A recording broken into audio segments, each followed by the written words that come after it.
Hello, everyone. This is Amanda Splatts, the Amanda Splatts Project. Um, the deal with flavor storytelling behind.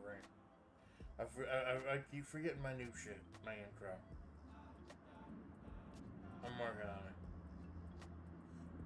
it. So today, hey Zoss, thanks for stopping by, man. Yeah, storytelling. What I plan on doing today, although I wanted to change things up a little bit. I don't have much of a plan today for the story. Today, this is gonna be like quote unquote the season finale of season premiere, season 3. Um, with the new look and everything, new attitude. So as far as the actual story itself goes, I didn't have much of a plan. I know what kind of vibe I want to do. And it's gonna be annoying if my hand keeps doing the mouse thing. Want to do the typing?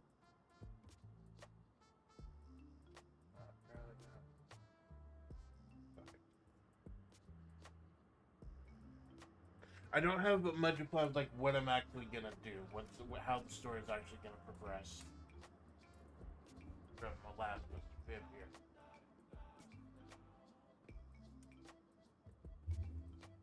Medication tastes better with bicycle flavor taste. Do not get your medical advice from a VTuber. Holy shit! I hope that's their thoughts or not. Do not get your medical advice from a fucking VTuber. Salute.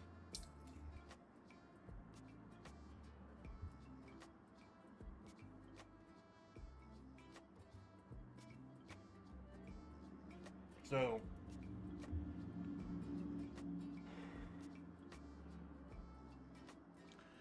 I don't want to get too down. I don't want to get too down because all of season 2 is kind of like depression. Depression and anxiety and shit and everything just going to hell. So I kind of want to put season 2 behind me. Season 1, by the way, is the first year of the project from July 2024 to July 2025. Season 2 is July 2025 to December 2025, and Season 3 is 2026 so far. Yeah, I cut Season 2 way short because I didn't like how things were going. I wanted this to be a new start. And although I have a good idea of how the story is going to end now, or should end, and what's going to happen to some of the cast, I've actually got ideas for this whole arc. Like the next 3 streams, like what I want to do today, what I want to do in February, and then what I want to do in March.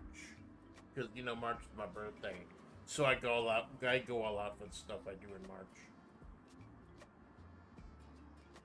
I got a collab later with Malone. That kind of still up in the air what that's gonna be. We're still hammering things out.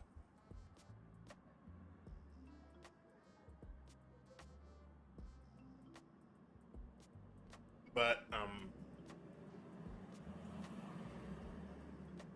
even if I go like 8 hours today, and I probably won't go 8 hours. It's probably gonna be a short one. Because like the last few stories I did, like the last several chapters, like almost all of season 2, like I had ideas already in mind, almost the whole story already in mind, and the stream was just me putting it to paper, quote unquote. I'm not gonna be doing that today. I've got a general idea of how I want this chapter to end, but I'm going more for a vibe today. I'm going for setting up like Amanda's headspace right now after the break for Christmas and New Year's. Which was not a break for her, she had to work, but it was a break away from streaming, 2.5 weeks. So I kind of wanted to go with the new vibe to fit the new outfit and everything. So we're just gonna go like fuck around a little bit.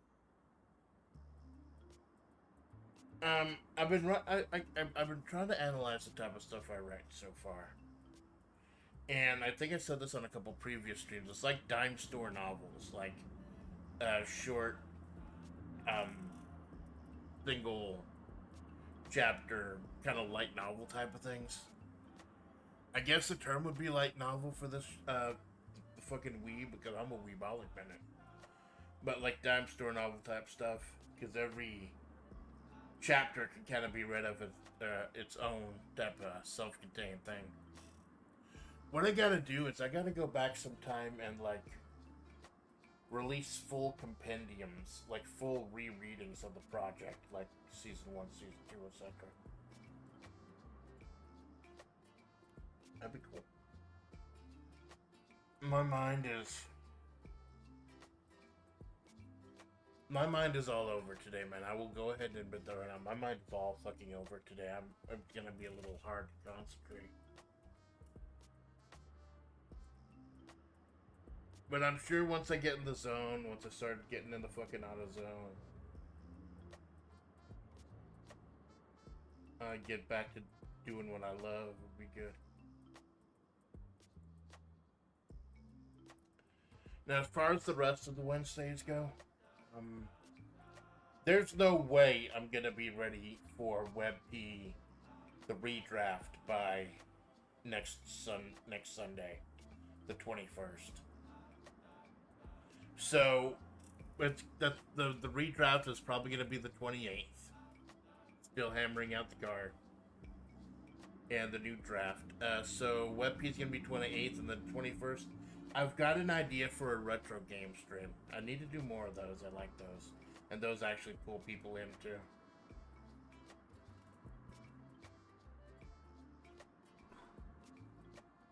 Yeah. Just gonna be rambling a little bit today, man.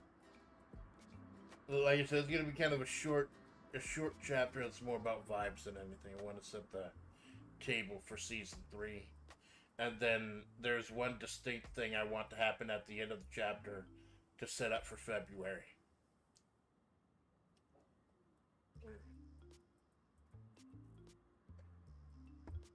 Ooh, salute.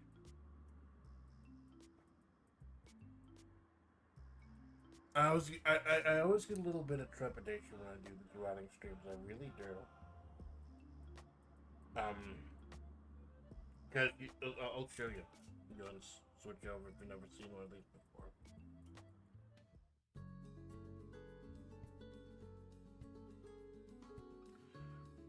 I forget. I forget what BGM I set up. I've started using the YouTube BGMs for anything I need a BGM for. I used to use Pixabay, but that shit got flagged, actually. My Pixabay BGMs, even though they're supposed to be relatively, got flagged. So I don't use them anymore. YouTube has its own library of, like, literally thousands of different songs. Royalty free that I can use, doesn't get flagged or anything, and it's great because some of them are actual bangers. Like, all of the ones I have now are bangers, and I'm all set up to my OBS and everything. It's great. Now, I don't hear them.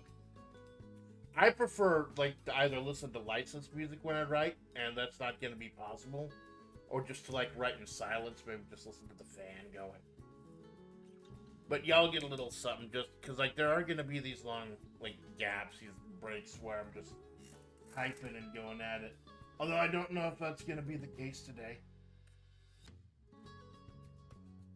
And I'm just going to go until I think I'm ready to stop, and then add in the hook for the February writing stream.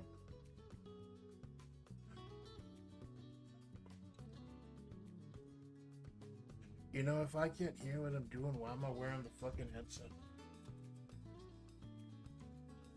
I gotta remind myself I don't have to wear the headsets every single stream.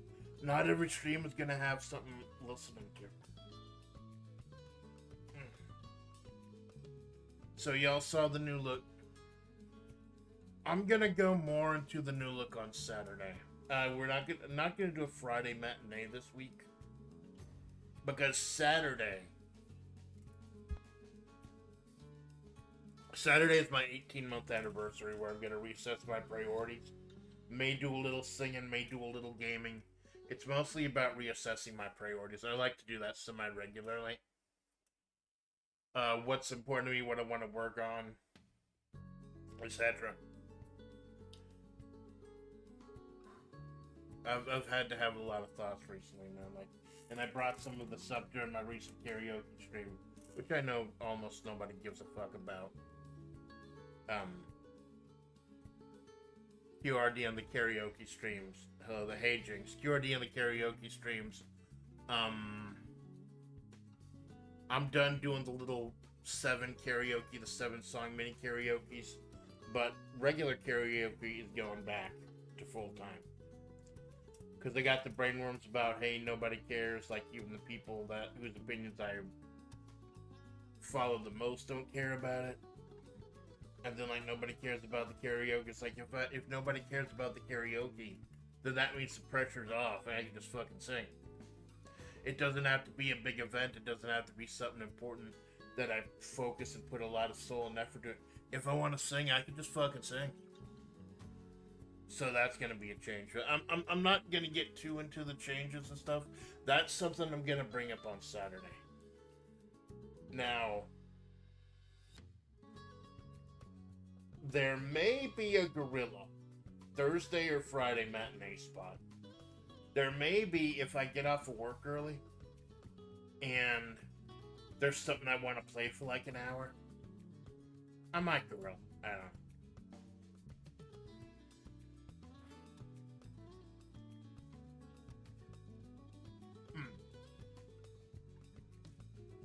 Get it. Got my hair, man. I got the Amanda hair. I swear, I fucking swear, man. I make the stupid idea every year of growing my hair really long in the winter, and by the summer it's too fucking hot, and I cut it all anyways. Like, I don't know, man.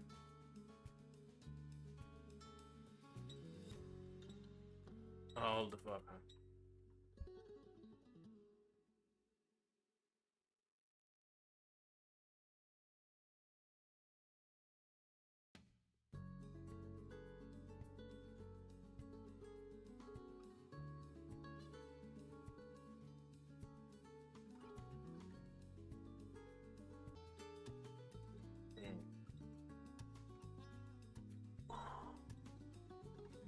So now to set up the vibe. Or to set up the scene that I'm having. And you may be privy to a couple of things that happen if you've seen like a couple of the thumbnails of some of the slopper that I put out recently. That blank canvas, man, even when I know what I'm gonna be doing, that blank canvas gets a little bit intimidating. So let's blow it up, bro.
Sudden what's necessary evil in Mahabre.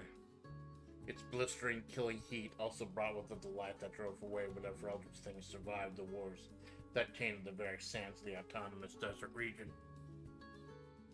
Yeah, something's still out there. Like, I haven't established what type of things are still. But something eldritch is still out there.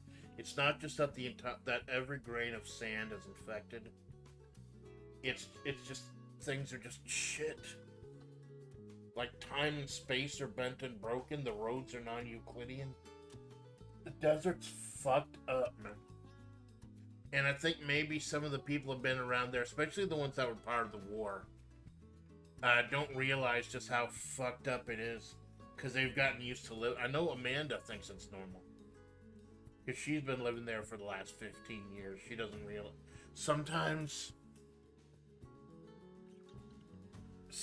when you're in a situation that's really bad, if you're in that bad situation long enough, you don't realize how bad it is. And that's why I like to step back and look at things regularly every once in a while. Because things can be fucked. There's levels here a bit. So yeah, the War of the Eldritch, like, that was supposedly finished, but long before the time Amanda came to the desert.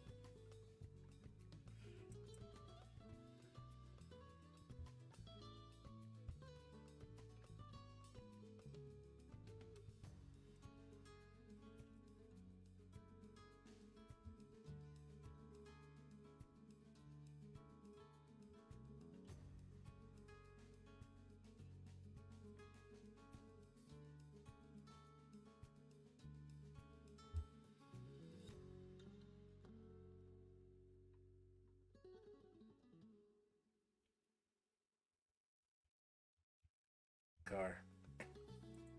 And it's gotta be wood panel because that's some shit. I've seen wood paneled cars. I want a wood paneled car, but I also want one that can have the top down so it looks cool in AI gens. What happened to wood paneled cars? Wood paneled vehicles of our time.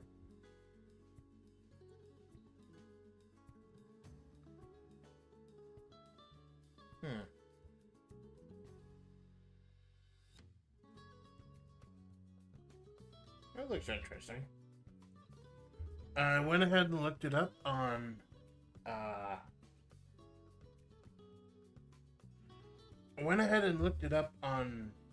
Brave. The first of I looked up wood panel convertible, and I'll pull up the picture that came up. The first picture. Most of it are. This is weird. Most of them are cribs. I put up wood panel convertible, and almost all the pictures in Brave are cribs. For some fucking reason. But let me pull up the actual car.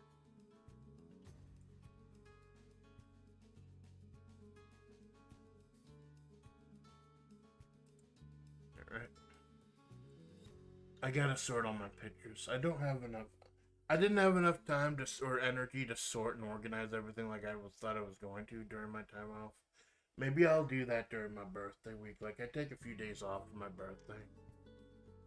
I'll probably just limit the celebration itself to like 2 days this year. 2 days of streaming. And then just use the rest of the time to organize shit. But yeah, look at that. That's the first result I get when looking up a wood panel convertible. Cabriolet with wood panels. I'm gonna download that image.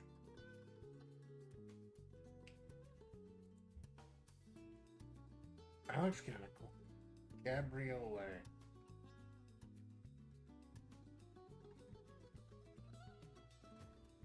Chrysler LeBaron Town and Country Cabriolet with wood panels.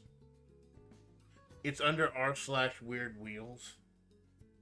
Chrysler LeBaron Town and Country convertible 1982. The hero car from Planes, Trains, and Automobiles. Oh god, it's been so long since I saw that movie. Cabriolet. Alright. That's what I'll do. Top 8 favorite wood panel vehicles of all time.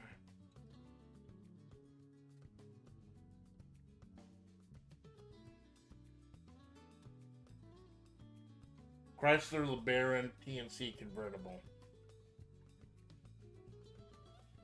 Alright, that's the type of car Amanda has. A Chrysler LeBaron TSE convertible. Now, how did she get it? We'll have to figure out. I never figured out how she got a car.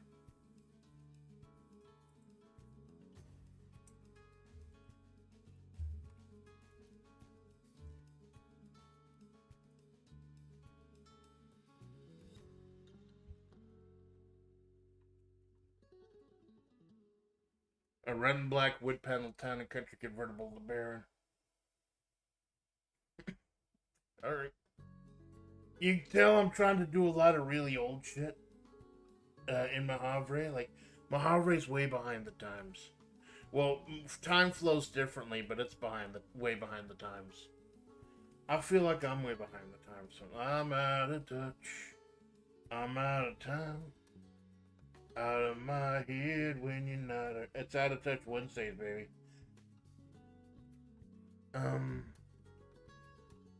Might have been a bad if someone does that, someone not, but yeah, that's what I was thinking. Just abandoned somewhere. Like, I'm sure. Oh, okay, I'll go. Yeah, I'll go ahead and start writing that thing. Huh? And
I think that works.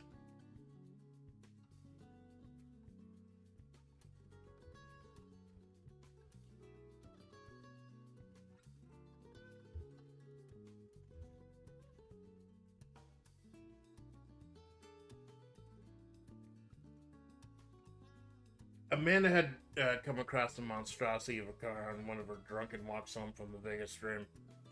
Yes, Amanda still drank here and there, with here being the Vegas stream and there being the Veterans Hall with Bun Bun. But she wasn't stupid enough to drink and drive. She'd gone through the proper channels. Family of the former owner was so happy that she'd found what was left that they gifted her the car once it was properly cleaned out.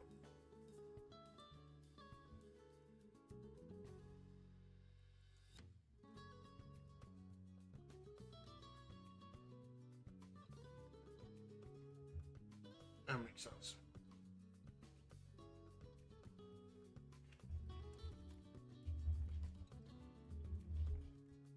Even in January.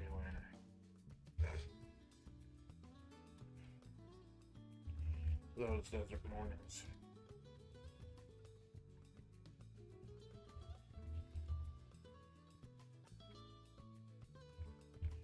Right, it's only if you weren't careful.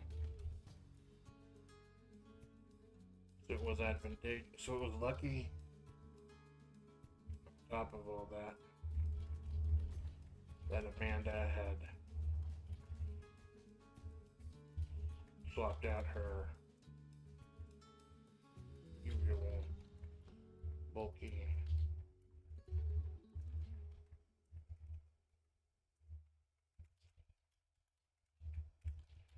very chic.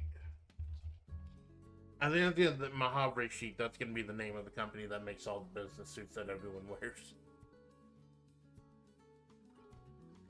Yeah, it's yeah. I don't know. It's my thing. Either women in business suits or ridiculously muscular woman. One of the two. Amanda had swapped out her usually bulky Mahavre chic suit for her.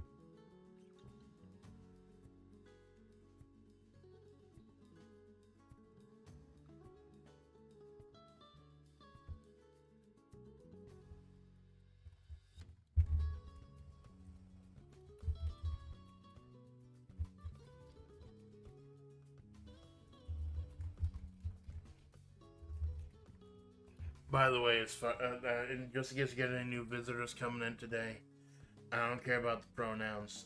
Either of them are right. I am a Babaniku. I'm a male character portraying a female character. I'm a male VA portraying a female character. So, he, him, she, her, both of them are correct. The Amanda in the story is obviously I'm not sure about the character, so I'll refer to her as she, her. I don't care which one you use, just don't be a fucking asshole about it, or you will get banned. That's all I'm saying.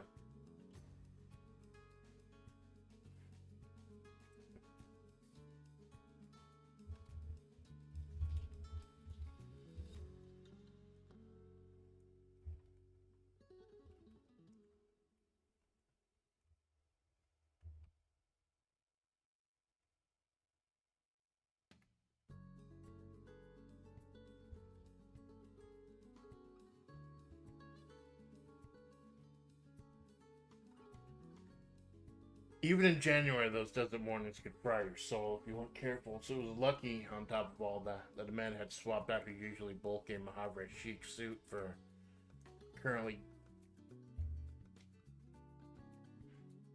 Why did I say currently? That's not necessary. For a garish button-up Hawaiian special. Unbuttoned and flowing in the hot desert wind, she was wearing a sports bra underneath. Don't get any ideas. At least she wasn't suffocating or soaking herself in sweat. It felt nice. Yeah, I like the look of the suit. I like the look of the school blazer and everything. But those have to be uncomfortable as fuck in the desert. Those, like, I'm picturing just sweat pouring off her when she has to go somewhere. So, a Hawaiian shirt would. And I'll have to get a picture. This is not 100% unprecedented. I'll have to get a few snapshots. Last year, I think it was during the summer, one of the little chibis that I used did have like a button-up shirt. It was kind of I think it was called, let me see, a Holiday Amanda? Let's see if I pull it up. I was using something like this before as a chib. Like, several months ago for a couple months. See if I can find it. It might be in G assets.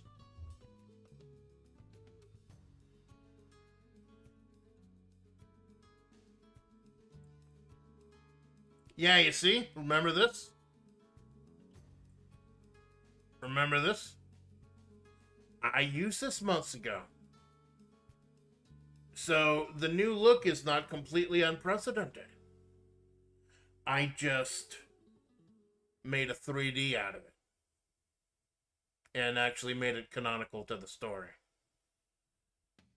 So yeah, there you go. Put a little cheeb. Malone got a cheeb of himself.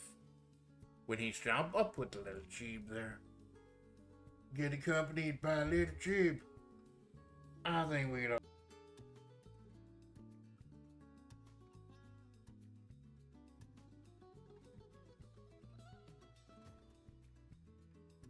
Hold on a moment.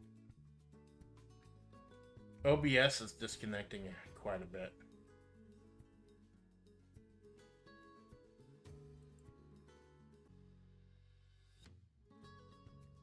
Sleeping on one arm sucks. I fucking hate it. I do it quite a bit. My OBS just changed a couple settings here because I know my internet connection is strong. I got like between like 2600 and 3400 kbps, and I'm just running the 3D and everything. Yeah, there's been more than one morning like IRL where I've just fallen asleep with my head on my hand because I'm watching some, and then like my wrist is all fucked up for the day.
What didn't feel nice, however, was the fact that she slept on one wrist again, like sprawled out over the side of the car, dangling precariously close to the road. Or the sudden realization that, considering what time of day it was, she should probably be at work right now. Desert Salt LLC was pretty strict with attendance, especially with someone who took out as much time as Amanda did. Being a rotting sack of meat can necessitate a couple days of rest here and there. So she fought through the temporary pain and grabbed her cell phone. Not surprised that she had minimal reception out there. You gotta have some sort of reception out in the desert on those shifting sands. Because, remember some of my earlier streams at the very beginning, she actually streamed from where it happened, the spot where it happened. The scene of her getting run over. Want to just briefly touch on that before we go on to, like, whenever I start a season, I do like to go ahead and get people up to speed. Although I worry about doing too many recaps, especially since I only write once a month.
We'll get into Amanda's issues with the law later.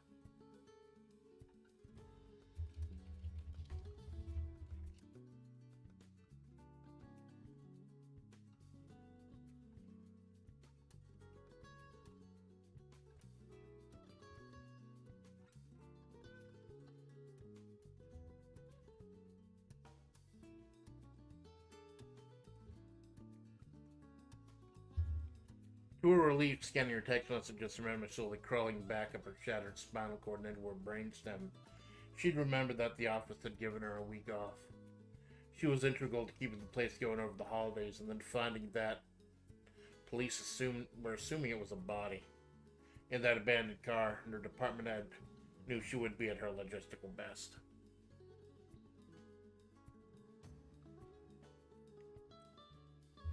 It's been far too long.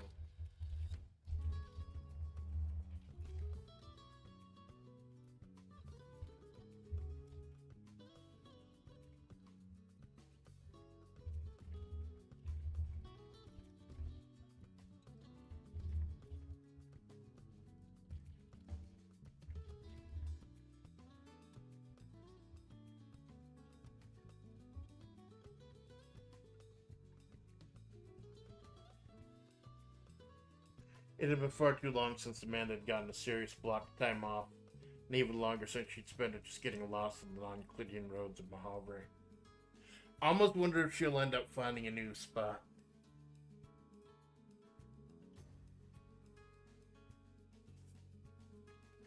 Reminds me, I made a couple more Slappa videos with Sora 2. Although I'm really fucking angry with Sora 2. It will block me for like 12 to 20 hours. Just because I ask, hey, make this into an anime. Or make her into an anime protagonist. It will block me for like 20 fucking hours. And I can't edit anything. I can't change the things, description of things I want to upload. It's fucking bullshit. There's a whole bunch of bullshit with the Sora 2 thing. I like it. It's a great tool. But there's a lot of bullshit. And I hope they get fixed. I really fucking do. Morning Sweats. Hey, morning Malone. I just got started. Don't have too much of a plan today. I just wanted to go for a couple of briefs. Like, I know the first couple scenes, and I've gotten through them. I know how I want to end, but I'm just going to go for some vibes today. I want to get the vibe of Hawaiian shirt Amanda, I guess, for lack of a better term. Snapped Amanda, maybe. Fallen Amanda. That's, yeah. It kind of pisses, like, I don't post of all the flop I do on the Discord or on my Twitter. I just post the sloppa that's relevant to, the project. You can go to my Sora 2 page if you want to see all the sloppa. For some reason, the most popular sloppa I've made, like, there's a remix option. There's a remix option on there where you can re-sloppa someone else's sloppa. And there are like 500 sloppa chains of just people.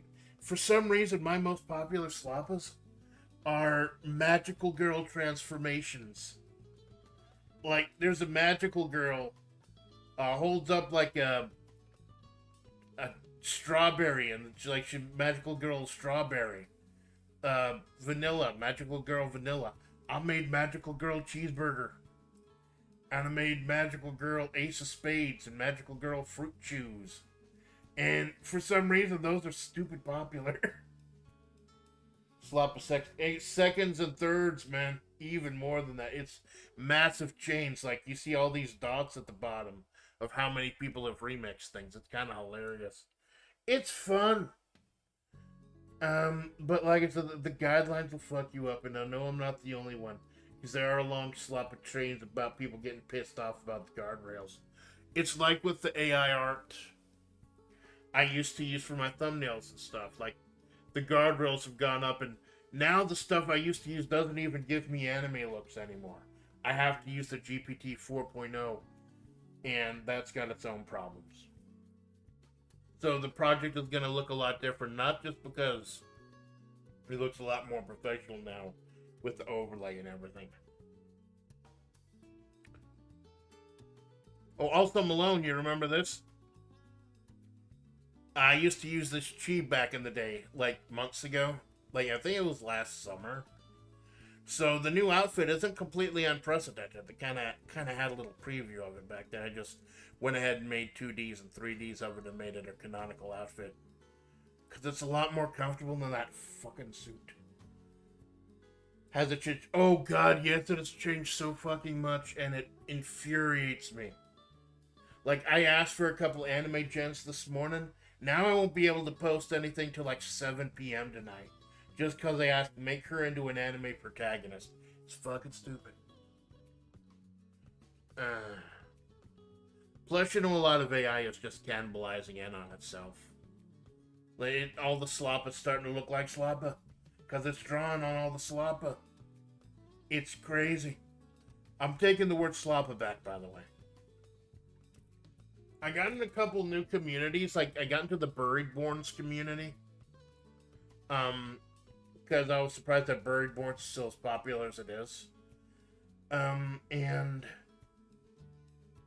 I have to explain, you know, there's a reason I use AI stuff. It has to do with the history of flavor. It has to do with Pipkin Pipika.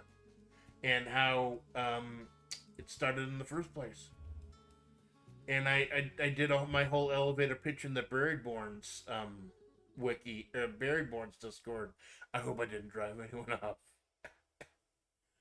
Because I am going to be doing some Buriedborns runs for the next wrap-up show on Monday. Well, this is Amanda sits here and block attack. Yeah, so we've established that Amanda's getting a few days off because she had some more traumatic shit. Finally, Amanda's been having traumatic shit happen to her every single episode, like almost every single stream. And now finally there's some traumatic shit that leads to her getting some time off. After the holidays, of course. They're gonna drain her fucking soul over the holidays. But afterwards, yeah, I'll dump her out for a few days.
Man, I checked the time on her phone trying to figure out if the deck had shuffled yet.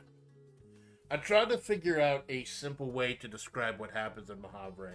Like I said, if you play Blast Brew Central Fiction, it's what happens in the embryo. The roads change and destinations change. It's like a roguelike. That's probably the best way. Like, It could be different places. It's a roguelike, essentially. The landmarks and roads of Mahavir regularly shifted positions like a living roguelike. If you didn't have some kind of guidance, some way to know where you were going, or were, for lack of a better term, protected by Mahavir, you weren't making it home. Amanda, being the outsider she was, because Amanda only got here like a decade and a half ago, was one of the few untainted by the rot, the eldritch taint that infested everyone and everything that was there during the war. So Amanda, it's Amanda, Takeen, and Alpha, because Alpha's Amanda from the future. Those are the only people we know right now are untainted by the taint. We're assuming Fortune Faded is untainted, but we haven't seen Fortune Faded for a while. We've seen the Magician, the Hanged Man, and the Moon. There are a couple more coming, but we're assuming Fortune Faded is not. But mostly it's Amanda, because she's an outsider. She's one of the more recent people to Mahavir. She was here like after the war ended. She got run over. Speaking of which,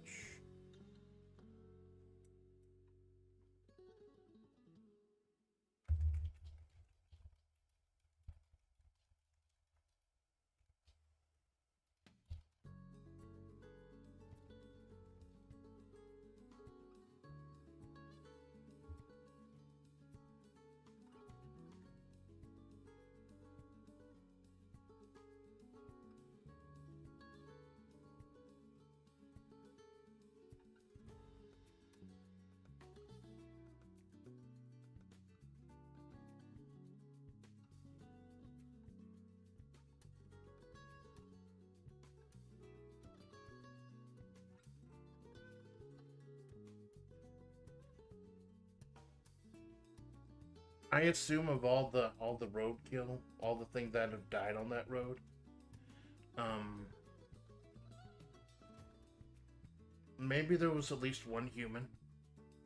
Now the catalyst was an eagle. The last thing that got ground up and eventually became Amanda was an eagle. That's on the Desert Eagle of Flavor. But the big one, like, there are a lot of things. As Zosimus Tarkus actually put it best, I'm an amalgamation of the marks on that road. I like that, and I'm gonna keep using that.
Wait, Fortune Faded doesn't taint it? She like, yeah.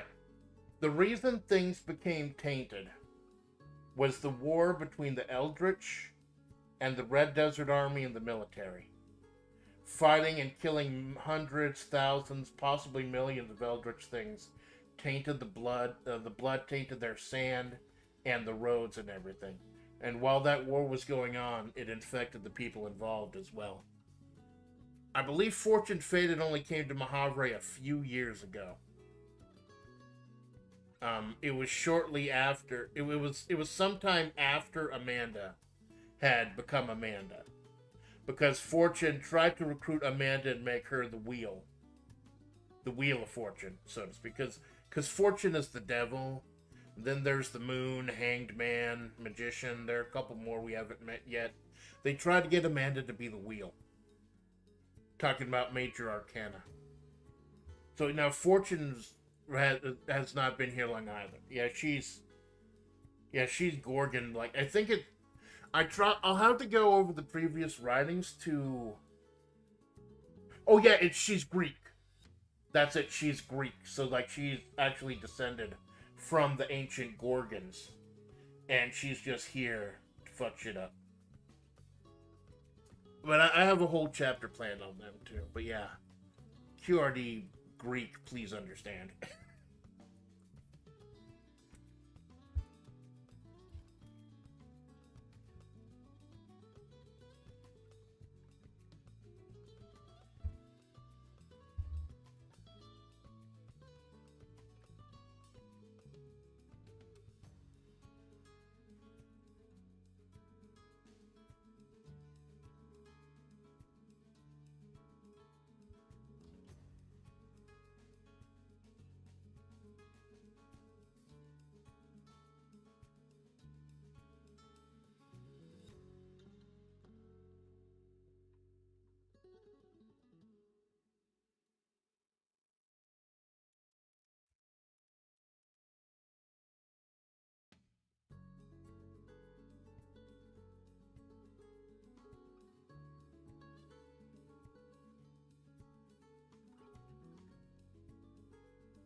Actually, just met. Yeah, there's a lot of weird shit. Like the fact that General Bun Bun is a lagomorph, a rabid American.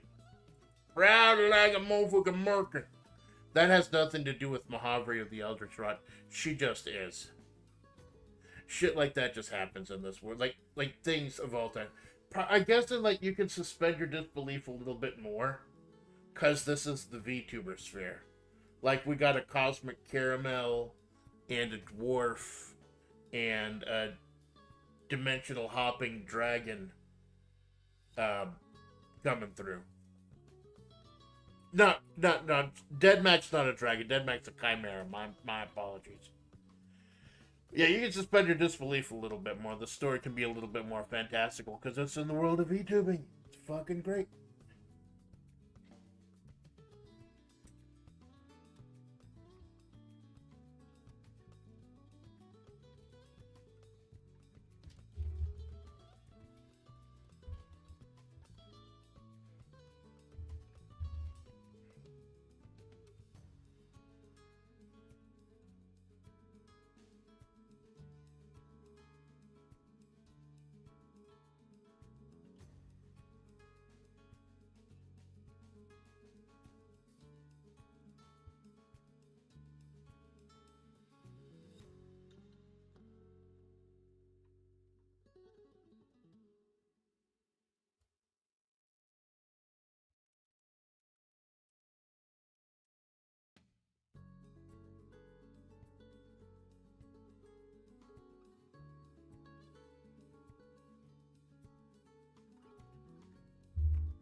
And as the fog slowly parted and Amanda slid out of the wood panel convertible, the reason for her sojourn became clear.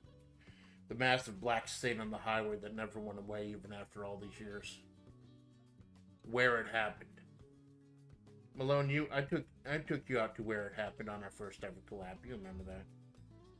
the scene of the accident, and a long stretch of desert pathway where, after becoming human, she dragged her guts behind her using only her forearms, where she suffered. Well, Amanda had come out here in the past just to drown in the pain. She remembered she had a purpose this time. She pulled out her phone, opening the Mojave Go app, an application put out by the local government after the United States military pulled out of the autonomous region and took with it Radio Free Mojave. This was one of the only ways the average person could determine where they were or where they were going. So there is a way for people like Bun Bun, like normal people, to figure out where to go. People who are infected, who aren't quote unquote protected. Because I believe that's the reason the gods. Because Takina's from the distant past of Mojave, back when the water was still here, and the gods fast forwarded her, sent her forward in time to this place, so she would be untainted and be able to navigate things safely. Like, Takina's from the past, Alpha is from the future. Both of them are right here at this exact time point. So that's how you know shit is going down.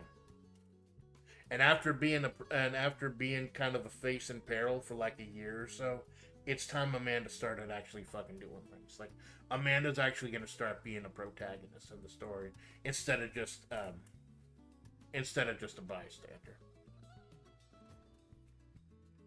So the only ways the average person could determine where they were or where they were going.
That's fine.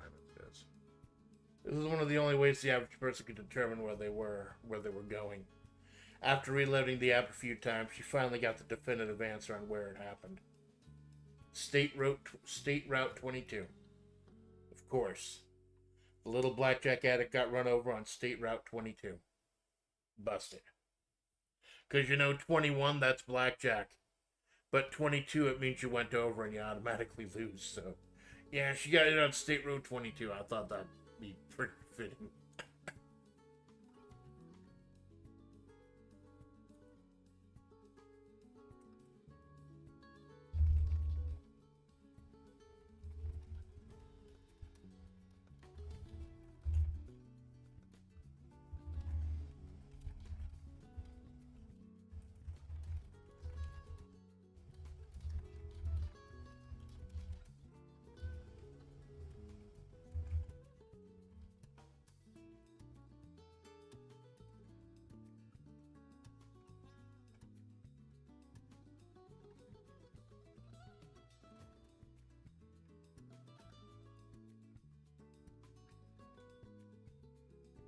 I'm gonna even this out a little bit.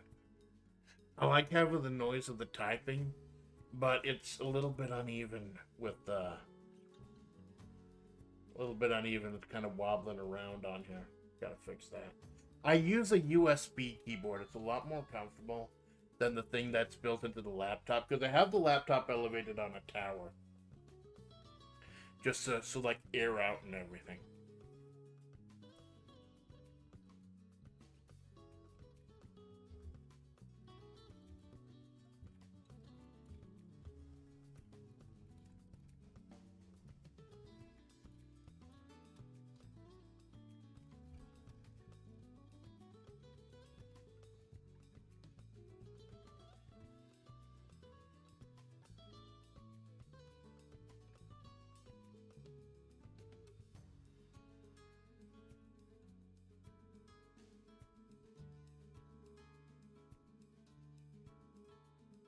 It was harder for whatever reason to discern the actual road you were on, as opposed to the landmark.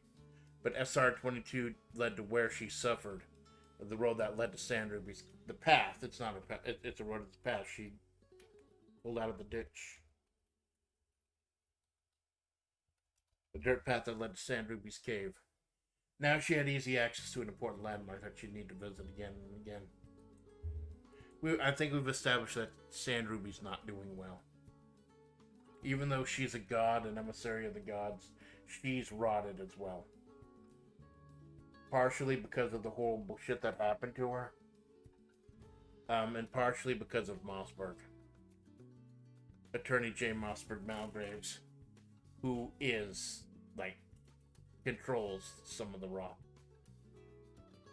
We don't know to what extent, but we know she can control those,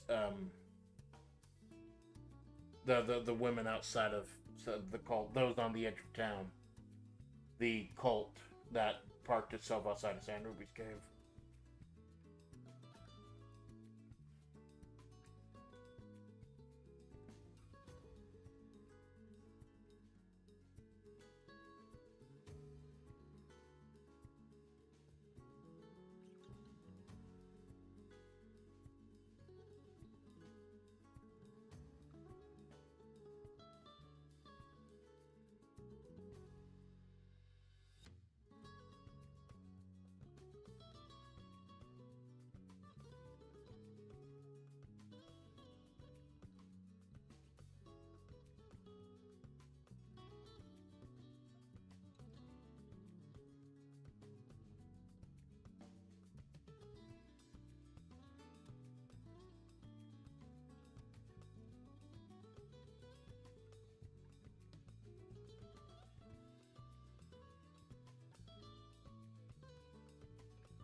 It was harder for whatever reason to discern the actual road you were on, as opposed to the landmark.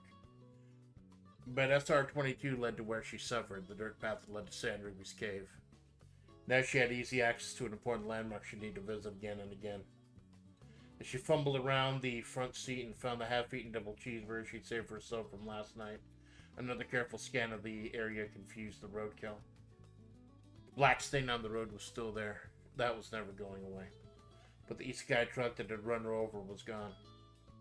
The wreckage of the actual truck was nowhere to be found.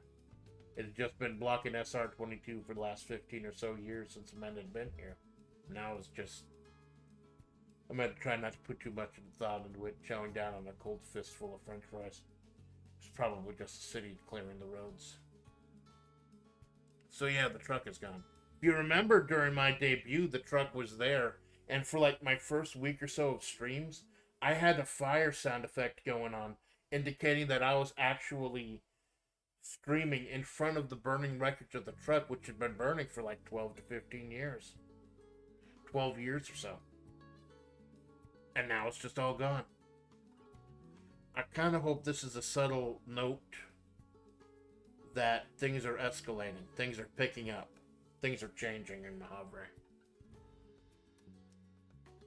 Time has started again. The question is why.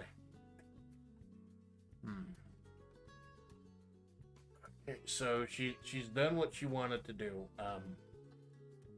Found, quote unquote, where State Road 22 is. So now she knew where it happened. She can easily get back to where it happened, where she suffered, and that she can easily get back to San Ruby's cave. So she can take care of San Ruby. In fact, I think she's gonna go take care of San Ruby.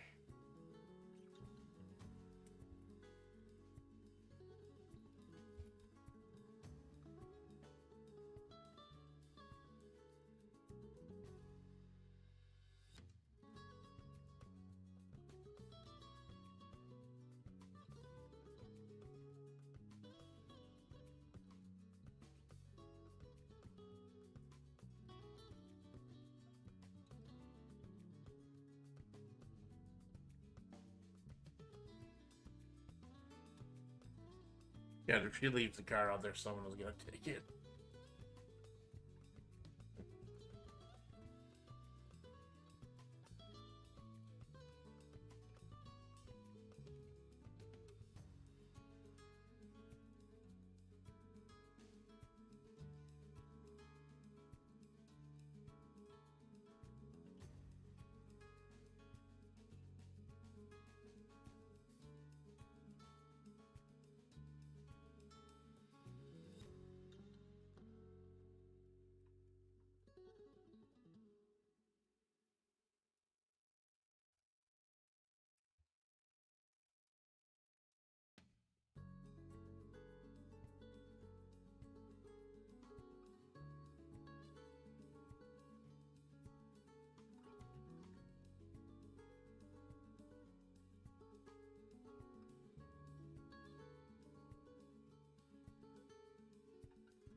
Yeah, the bandage, like, it's not just part of the 3D model. Amanda's actually got a... It's not in all of the gens I made for the thumbnails this week, but she does have the bandage on her forearm. Problem is, when I try to gen out a picture of the bandage on her forearm, I specifically say it's the right forearm. But sometimes AI puts it on the right forearm, sometimes it puts it on the left forearm. So it doesn't know it's left from its right. It's like I tried to gen out some pictures of Zosimus Tarkus recently. It doesn't seem to know what 4 arms is. Like, the dude has 4 arms. It'll give him 3 arms to 5 arms. Like, it'll get close. Like, half the time I have to put in some kind of artistic decision or something just to hide an extra arm. Like I did with the banner when we played Risk. I had to do that, I think. Like, there's a lot of stuff that AI does not know. There are the knowns that we know and the knowns that we don't know. Oh god, that's an old one. I gotta stop. I gotta stop quoting shit that proves how much of a fucking hag I am. Holy crap.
This is true. Yeah. Like I'm a dehydrated dream on peyote. Well, that's kind of the vibe. I want things to start getting a little weird. Things are getting too normal. I want to start getting weird again. I need to explore the actual character and start working on fixing the problem in my Havre. Not wanting to appear. Whenever I start a new season, I try to do a little bit of a summary, but not too much so I don't bore the people who have actually been following the story so far. But I think that's enough of a summary. The black stain on the road was still there. That was never going away. But the isekai truck that had been run over was gone. The wreckage of the actual truck was nowhere to be found. It had just been blocking SR-22 for the 15 or so years that Amanda had been there. Now it was just... Amanda tried not to put too much thought into it, chowing down on a cold fistful of french fries. It's probably just the city clearing the roads. Not wanting to appear like a new ride had been abandoned, again, by the side of the road, Amanda instead carefully drove down the path where she suffered. Visions of blinding pain, wet scraping noises. Amanda subconsciously fiddled around with the bandages on her right forearm as she slowly drove down the thin desert path. Finally, San Ruby's cave jutted ominously from the tainted sands, surrounded as it usually was with those on the edge of town. The cultists who mistakenly sensed the rot within San Ruby and thought she was the coyote emissary was their god.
I almost forgot about the Cannoneer. The Cannoneer is still out there. The fact that those were all women in black dresses, save for the Cannoneer, suddenly made a lot more sense once Amanda knew about San Ruby's past as Julia Impastore. I believe that was one a couple months ago, the one from where we found out about her as Julia. How she tied into Mossberg. How the fashion plate's followers all wore simple black dresses so Julia's vibrant looks all stood out all the more. These women had been following her for longer than Amanda had been alive. The cannoneer, an elderly, homely Red Desert veteran, sat close to her wheel-mounted cannon as Amanda parked, making sure neither Keen's Aston Martin or Mossberg's Porsche 911 was parked outside. Those didn't. That's not a misspelling. That's not grammatically. When I say those, I mean those on the edge of town. Those didn't give Amanda any trouble these days. Cannoneer actually nodded silently to Amanda before staring off blindly into the distance, still seeing the war that happened decades ago. Yeah, everyone, like even Bun Bun has trouble. Like Bun Bun will be doing that. Like she did that at the start of the 661 chapter, where we found out about Julia Impastore. But she just spends mornings just staring out into the sand because she can't stop seeing and can't stop hearing the war. Like everyone's got even though it's people like Juliet Romero have the physical scars about the war, everyone's got scars. It's just you can't see all of them. But Bun Bun is as cheerful and as friendly and as vibrant and lively as she is. She's got pretty bad scars too. And she's living them out in her way. It's like being very promiscuous, having a lot of kids, a lot of grandkids, etc. She's just trying to numb the pain in her own way. And of course. So Amanda, like even though those are out there, it just no one's there right now.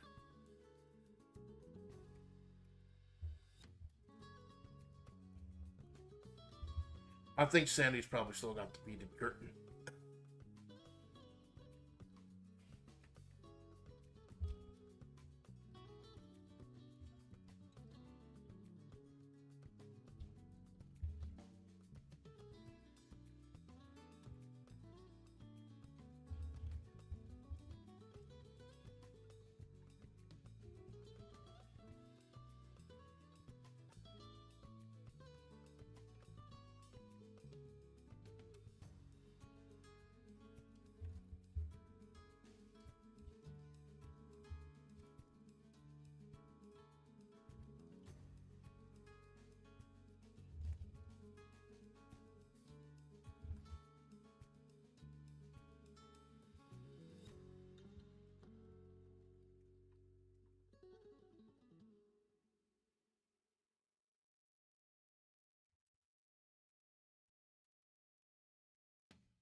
Have we ever actually been in Sandy's cave in any of the stories? Or like we know where it is. Like I don't think we've actually been inside it. Because like I think like we've seen the beaded curtain, but I don't think we actually went in her side of it. I'll have to double check.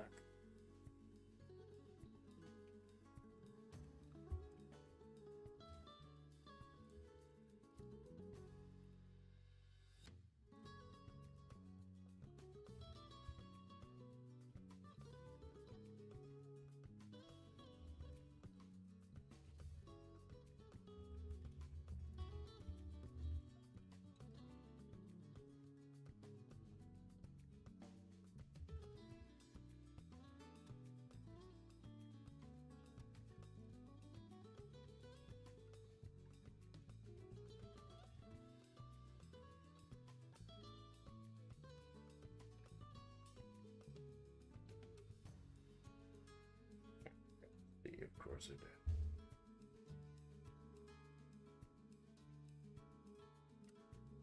I don't try to spell check too often while I'm writing because it kills the flow. But I know, like, it's just gonna look messy for now. Water tunnels led to the cave to keep. I don't remember if you're in the cave. Yeah. I remember showing off the, actually having to look up the pictures of the beaded curtain. Yeah, so this would probably be a good a time as I'd actually show the cave itself in the Sand Ruby's Inner Sanctum.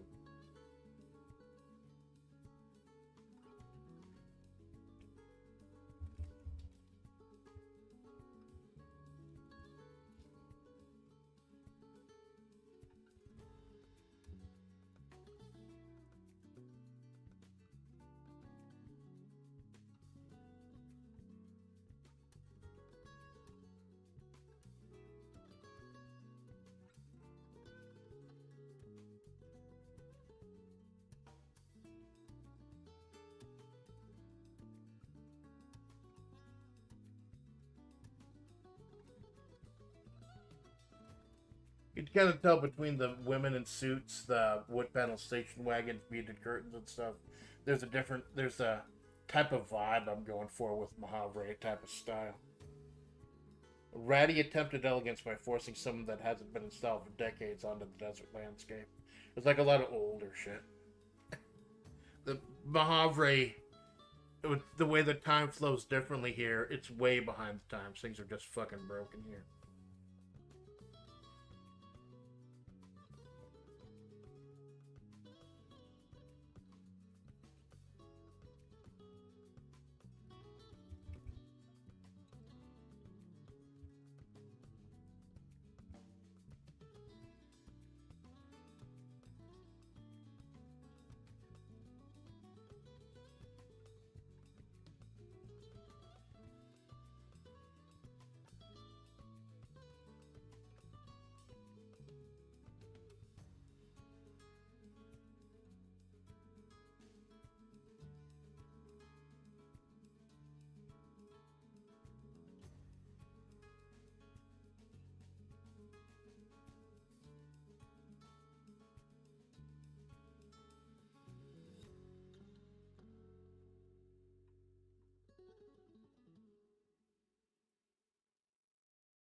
No, that's a little awkward, but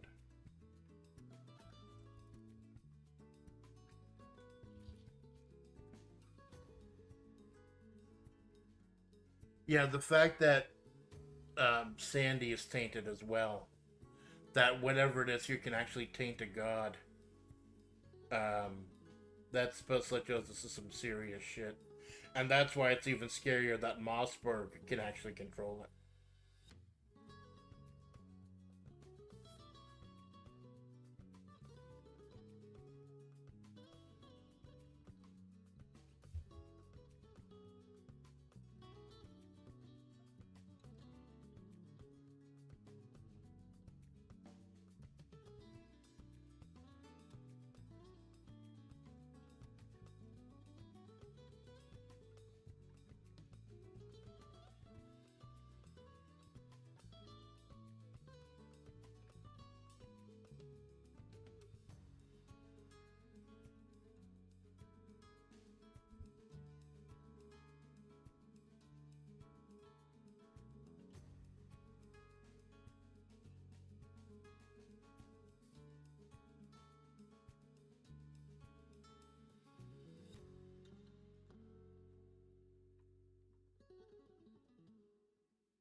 Amanda cautiously made her way into the cave, the tunnel directly into her leading to the waterway. The long since dried up underground tunnels that once nourished Mojave made a vibrant, holy place with the water.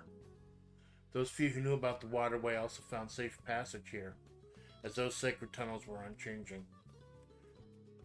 Yeah, so the sands are tainted, the roads are non-Euclidean. That's why you get lost up there. But if you use the waterway, which is still sacred, you'll find safe passage and things don't shuffle around. Basically, you're getting lost in the dirt up there. But you veered sharply left in the sand ruby section of the cave, batting past the beaded curtain haphazardly taped to the stone ceiling. A bizarre contradiction that helped accentuate what most called Mojave chic. A ratty attempt at elegance by forcing something that hadn't been in style for decades onto the desert landscape. Cheap, tacky, but better, arguably, than nothing. San Ruby's cave was far less spectacular than one might think the lair of a coyote god.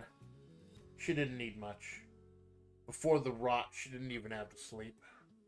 Just a massive expanse of dirt and dust and a series of storage containers, each one an indication of the many lives she'd lived. Many of the names she didn't recognize, but at the end, Julia and Pastori and San Ruby were the only two containers open. Save just in case something fucks up.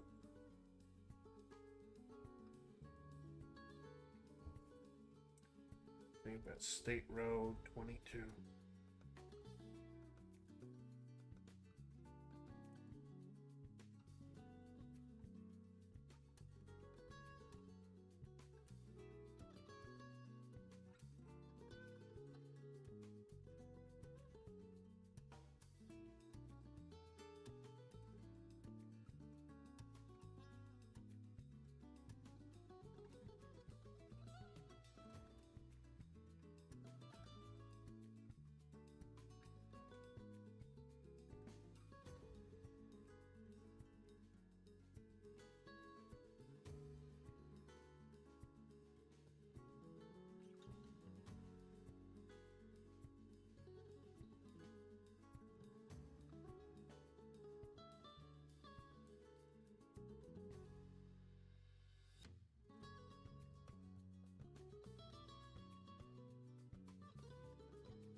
I keep using Giorgio Moroder when I talk about Italo Disco, but I know there's more guys than Moroder.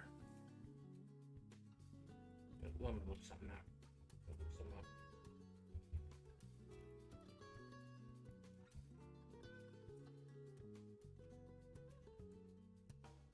The biggest names in Italo Disco.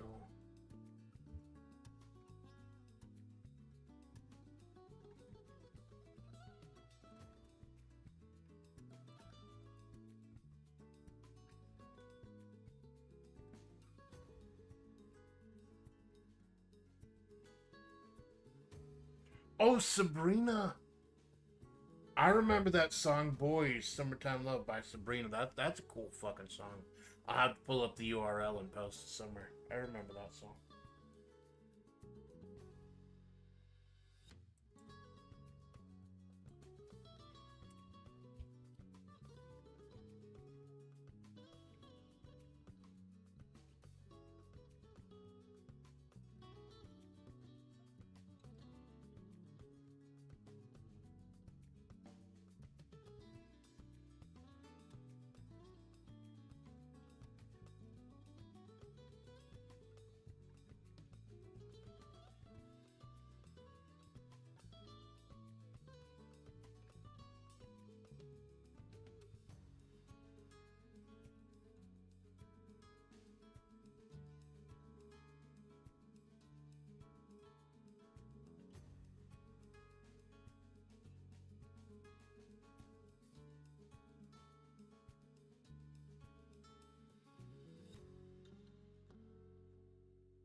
Getting a little bit dark here. I warned you, a little bit dark.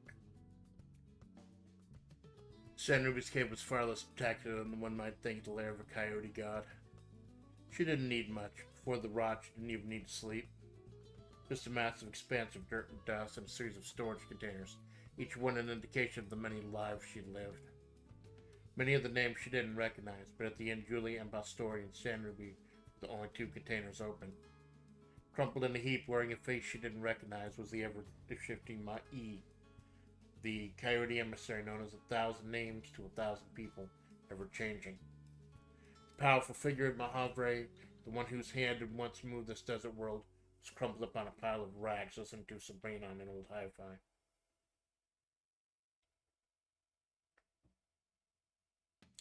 It made Amanda sick and scared to see this woman who had ruled her little world for so many years and ruled Mahavre alongside it, sick and scared herself. San Ruby, slowly becoming aware of Amanda's presence, looked over slowly at Amanda and apparently realized she was wearing the face of an old persona. The coyote god fumbled around looking for her San Ruby mask, and being unable to find it, settled for covering her face with her hand while she changed. Yeah, there are a couple of reasons Sandy wears the mask. The porcelain mask that's like Claw from Street Fighter. Part of it is because since she took Amanda's form all those years ago, she wore it in order to distinguish between Sandy and her, so they would know at a glance which one was which.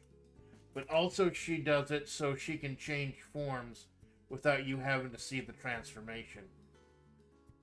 Because seeing someone's face become another face is kind of fucked up.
I don't know if you know, but I'm trying to go for like a 90s anime OVA aesthetic with this channel. And as such, I do kind of go for the gruesome stuff here and there, because I know that's part of it. Anyone watch, like, the City trilogy, stuff like that. You know, Edo City 808, Demon City Shinjuku, and Wicked City. It's been a while since I've seen Edo City 808. I gotta watch that again. That was kind of fucked up. That's the one where this line about you wouldn't know the vampire if it bit you on the tip of your dick. That one.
Amanda started to protest, saying that Ma-E didn't have to put in the effort to become Sand Ruby, but the Coyote emissary had already started changing.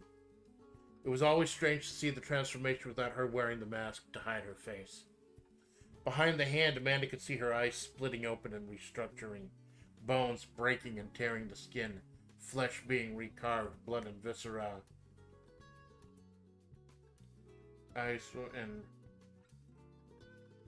restructuring. There we go. Restructuring, bones breaking and tearing the skin, flesh being recarved, blood and viscera being reabsorbed into the skin. A revolting display of gore that eventually resulted in Amanda's face with red eyes. The transformation complete, Sand Ruby blankly looked over to Amanda, turning off the hi-fi. Thought you had some time off. What are you doing here? Just checking in on you, Sandy.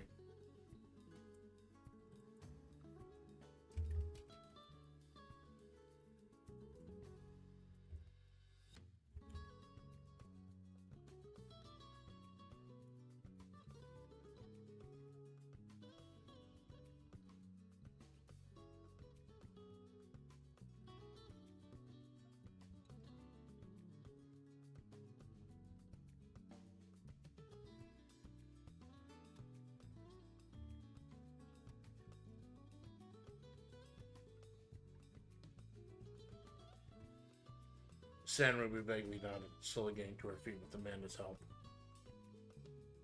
You don't need to do that. I know, Amanda replied.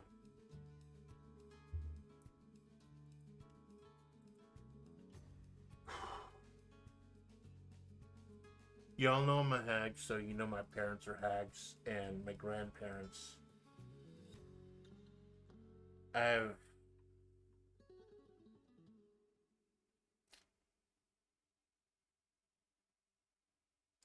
My grandparents.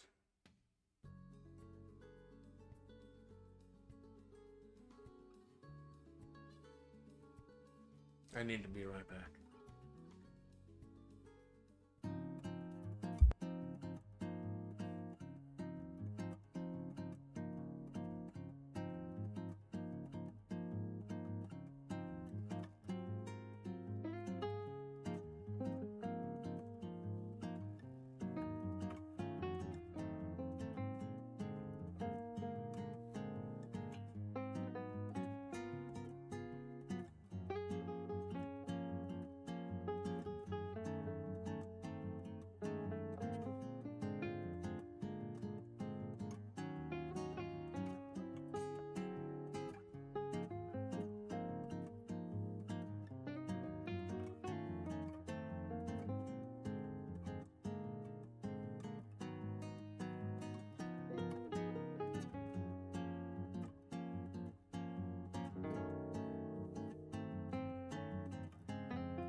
I'm back, thank you, Jinx. I'm trying to think of a way I can tell this story without doxing myself. But, and this is not something I'll be able to work into the story itself directly, because of how Amanda came to me, but before I started work at Desert Salt LLC,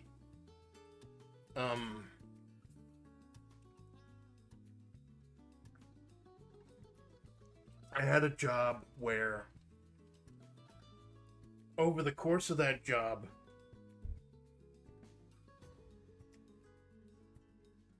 I was actually able to watch the mental decline of one of my grandparents. And I saw them kind of slipping away. It always kind of stuck with me, especially now with my parents and everything. Like, if that's eventually going to happen, and preparing for that.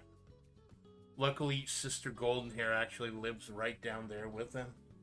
Like, I'm on the other side of the state, but Sister Goldenhair is actually living right there, so she's promised to keep me in the loop as much as she can.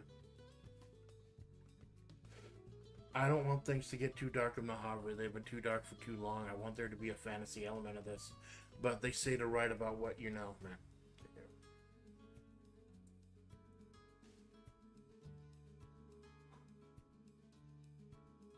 So yeah, Amanda's just taking some of her time out to check up on Sandy.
Conversation was short and relatively silent. The two just listened to old Taladosco records and discussing things Amanda could do with the time off. And a little bit of extra money she got from the usual holiday crunch, nearly working herself to death over her streaming hiatus. She let Ma-E rest. The sick lurch in Amanda's stomach didn't go away. What was this rot? And that was powerful enough to waylay a god? Bidding goodbye to the cannoneer, Amanda slid back to the wood paneled monstrosity, made her way back up where she suffered, back out to SR-22, and back out to those ever-shuffling roads. Where has this accursed place decided to take me today? Amanda idly wondered as she finished off the cold double cheeseburger, hoping that last crunch was a large diced onion and not something that had crawled into it looking for shelter. You ever have that? Where you take a bite out of something and it's something unfamiliar? And you scare the crap out of yourself? I'll tell you how fucking stupid I am. I'll tell you this story. To kind of lighten the mood a little bit, tell you how fucking dumb I am. So that was at Desert Salt, back when I worked at the physical Desert Salt facility. They would have me come in and chat with clients personally. And I would always come in prepared. I would have like documents and stuff, spreadsheets and stuff. They'd staple them, but I don't like them stapled. I like them like with punch holes in the side, like take a 3-ring hole punch and then just put them in a folder. I prefer that. It's easier to carry around, easier to look through. So I would take a staple out, take the staples out, and then hole punch them and put them into one of my mini binders. I got fucking binders, man, I'll tell you. So one day, I was preparing. I had my like drink cup with a lid on it, and I put a couple of the staples on top of the drink cup while I was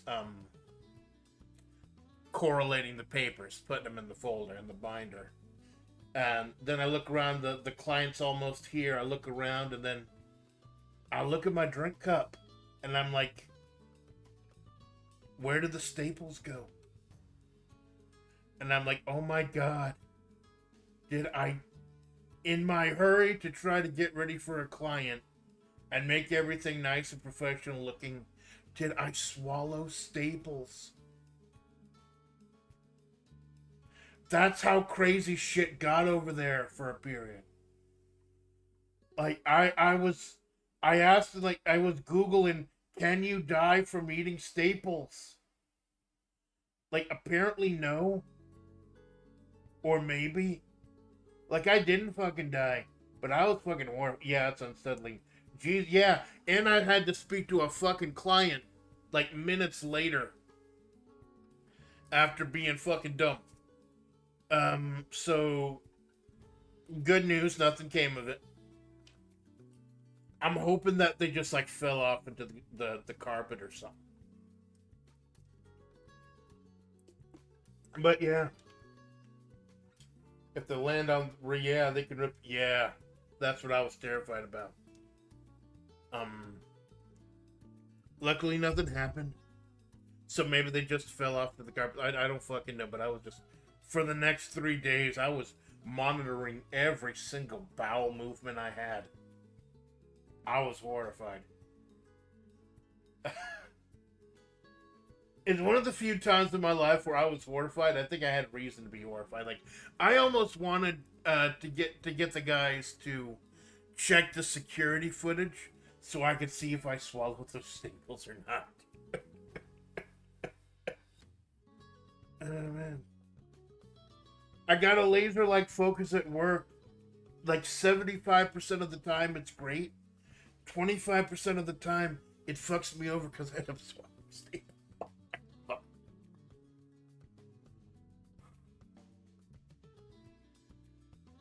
I kind of wonder if anyone from work knows I'm Amanda Splatts. And like, if anyone had a question, like, they're gonna know now at that point. They're gonna remember the time that I was like caught looking up on work computers, can you die from eating staples?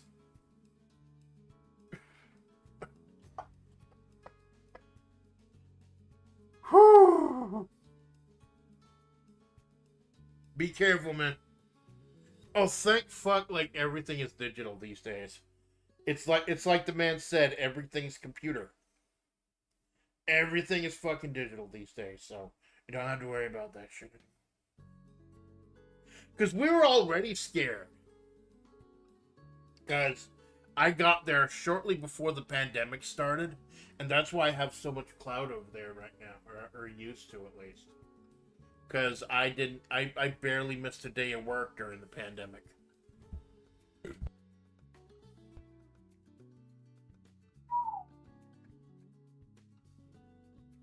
So, Amanda's back on the road.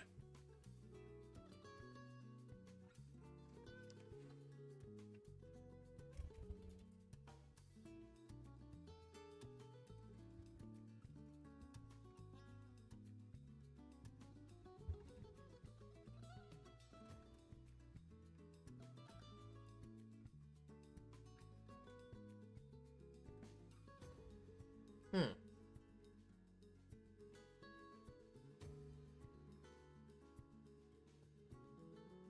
I was almost thinking maybe the car used to belong to the Cannoneer, but no, I like the fact that she came across it.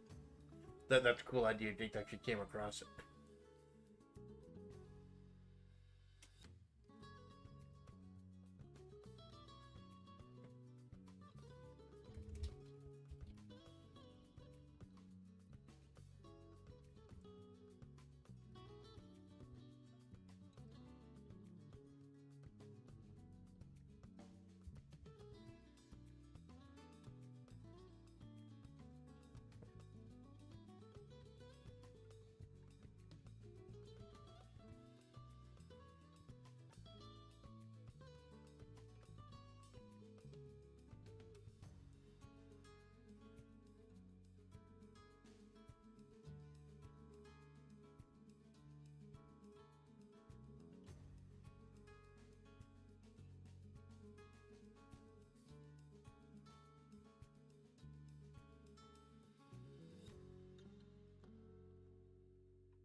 Man, the barreled down the lonesome desert road and had another soul in sight, although there usually wasn't.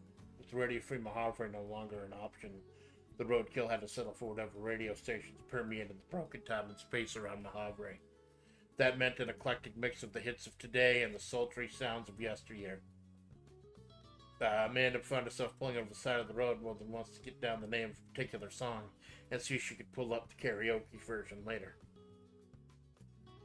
Yeah, the music is back. That's another kind of theme of this season, that the music is coming back. Gonna be singing more.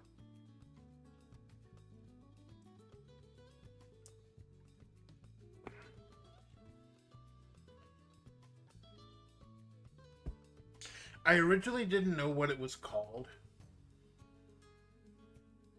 The thing where you gotta do something, or you gotta do something for you.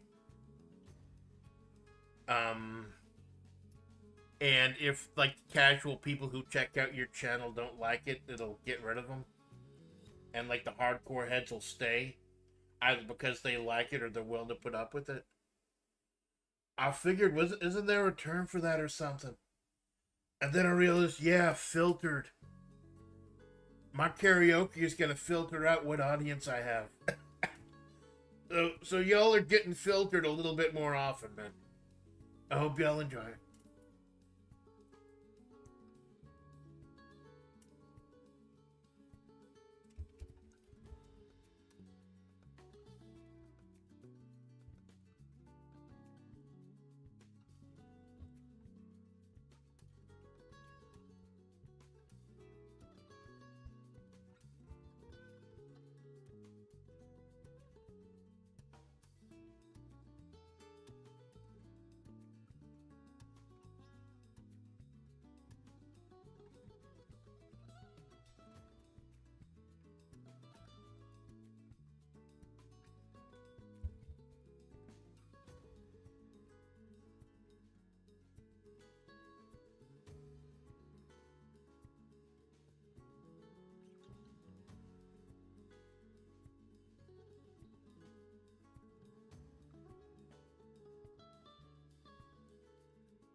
I guess making Amanda a singer and singing for her money. Um, Kind of partially inspired by Orca, Fuchikura Orca. Who's still going strong after all these years, man. The one that stopped me from getting yeeted out of the hole completely. Like, I was about to leave VTubing, period, after Coco graduated. And it was Orica that stopped me from leaving VTubing completely, and now I'm so happy that she did. And she's still doing her thing. She seems to be doing a lot better than previously. Like back in the day when I knew her, she's evolving as well.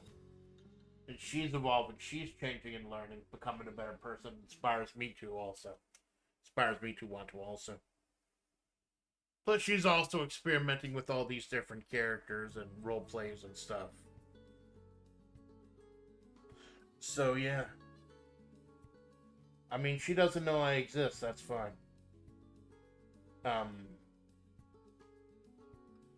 There's nothing parasocial going. I know she doesn't know I fucking exist, that's fine. But I'm happy she's doing well. And I don't get to watch her nearly as much as I want to. As near as much as I can, but you know, you gotta support your Oshi. And I'll tell you, Azuki is my Oshi, but Uruk is also my Oshi. You can have more than one Oshi. I firmly believe, I don't, hot take, hot fucking take. I believe you can have more than one Oshi. Because there are literally hundreds of thousands of VTubers out there. You can't just pick like one. That's not fair to all the amazing talents out there. So yeah, Orica is my US Oshi. Azuki's my JP Oshi. And Kiryu Koko's my Legacy Oshi. With a special consideration to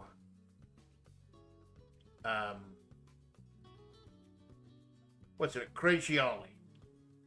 Special consideration to Crazy Ollie, who single-handedly made it okay for VTubers to simp to other VTubers. She fucking crazy, and I love it. I love it.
This is a revelation that startled Bun Bun more so than Amanda's sudden change in wardrobe.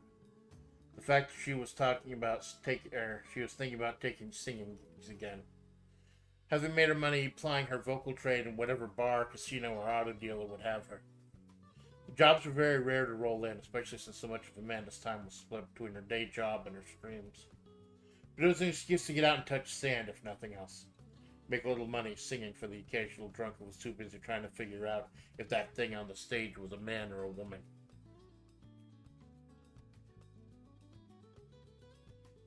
Go ahead and save.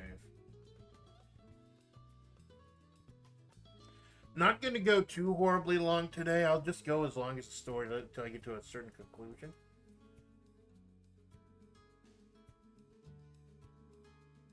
Like I said, I didn't go in with a plan except how I want it to end.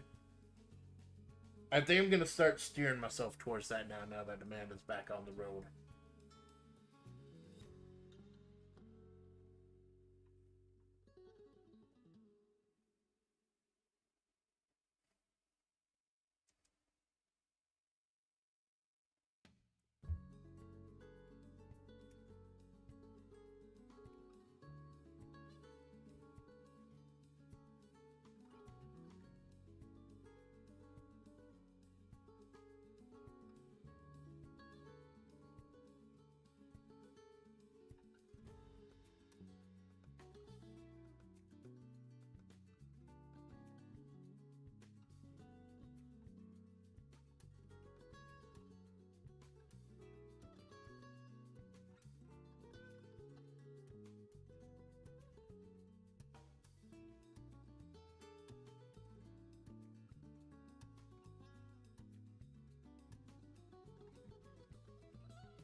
Time to set things up.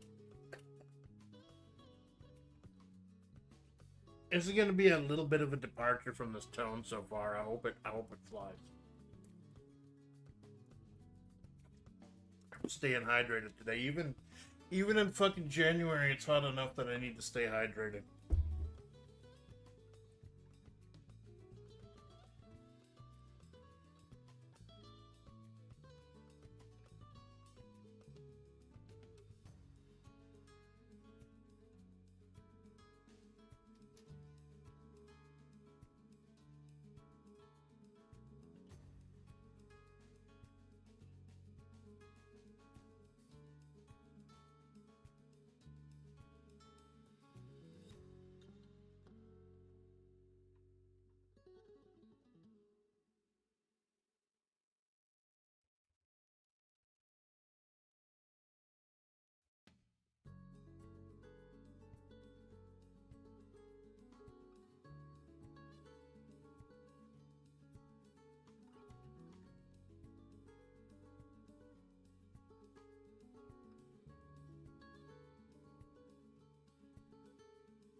I forget how to spell obelisk.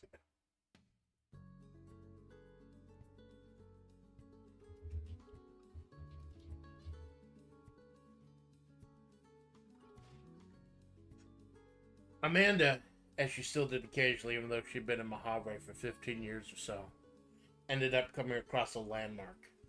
What they call the town, statues, buildings, etc., that got shuffled and redealt every so often. She didn't recognize. One that deeply unsettled her, one she'd have to talk to Sandra about later if she remembered. Not that she'd be able to shake the memory. Gleaming white towers against the gleaming desert sun. No, gleaming white towers against the cruel desert sun. A series of jutting white obelisks, like massive salt pillars looming over the land. Towers so tall that Amanda was shocked she couldn't see the tips of those towers from other landmarks. Surrounding those towering obelisks, a series of chain-link fences, utterly and comically covered in enough razor wire to make Sabu flinch.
Bugger this shit, Amanda asked herself in her ever eloquent way.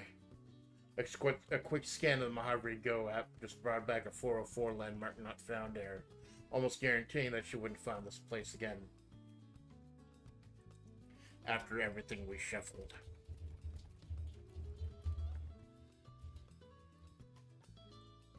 She thought about taking pictures of it with her phone, but the slew of security cameras and the faint humming of drones deterred her from that, so she just had to commit this place to memory. As if she'd ever be able to forget what almost looked like jagged, monstrous teeth emerging from the gums of the tainted sand.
Jersey City. I think it's specifically Jersey City.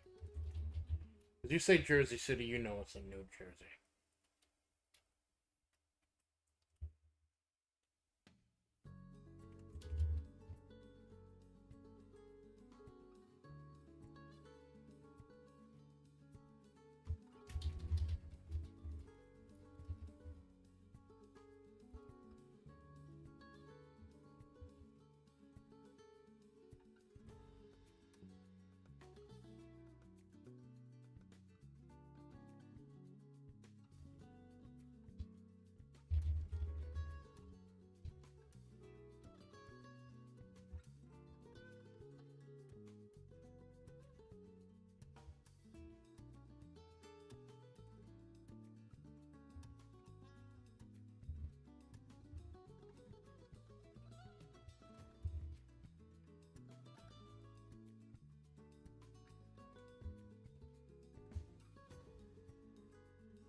Looking at her phone again, refreshing the app, Amanda noticed a call coming in on the 555 line, supposedly from Jersey City. 555. Isn't that the area code they use in movies? The one they use to so idiot people won't try calling the number on the screen en masse? Swapping away from the obvious spoofed spam call, Amanda tried to reinstall the app only to get another call from the 555 number in Jersey City. Frustrated with the strange obelisks behind her, Amanda just powered off her phone, hit the road, pumped up the volume, and lost herself in the music as she lost herself in the desert.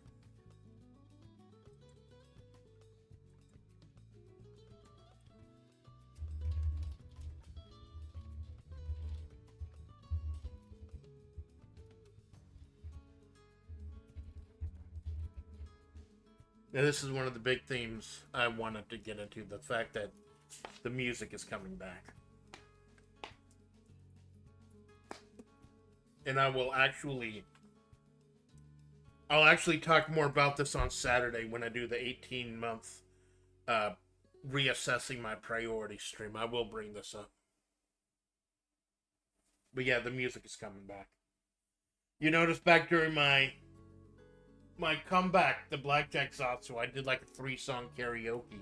I might start doing that. I might randomly hit you with the fucking karaoke here or there. If that filters you out, I'm sorry to lose you, but I've been doing this so long without singing, without the music that was supposed to be such a big identity of this channel, that if I'm starting to feel it again, if I'm starting to get moved by it again, I've got to move with it. I've got to run with the inspiration as I take it. And if that loses me some viewers, then I'm sorry. But I gotta do what I gotta do, man.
Yeah, non-Euclidean.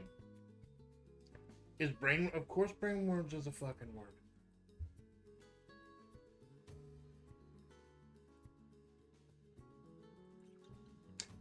Yeah, sure, hyphenated, sure. It looks better with the hyphen. Brain hyphen worms. Maybe the hyphen is a little worm.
It had been a long time since Amanda allowed herself to get lost in the music.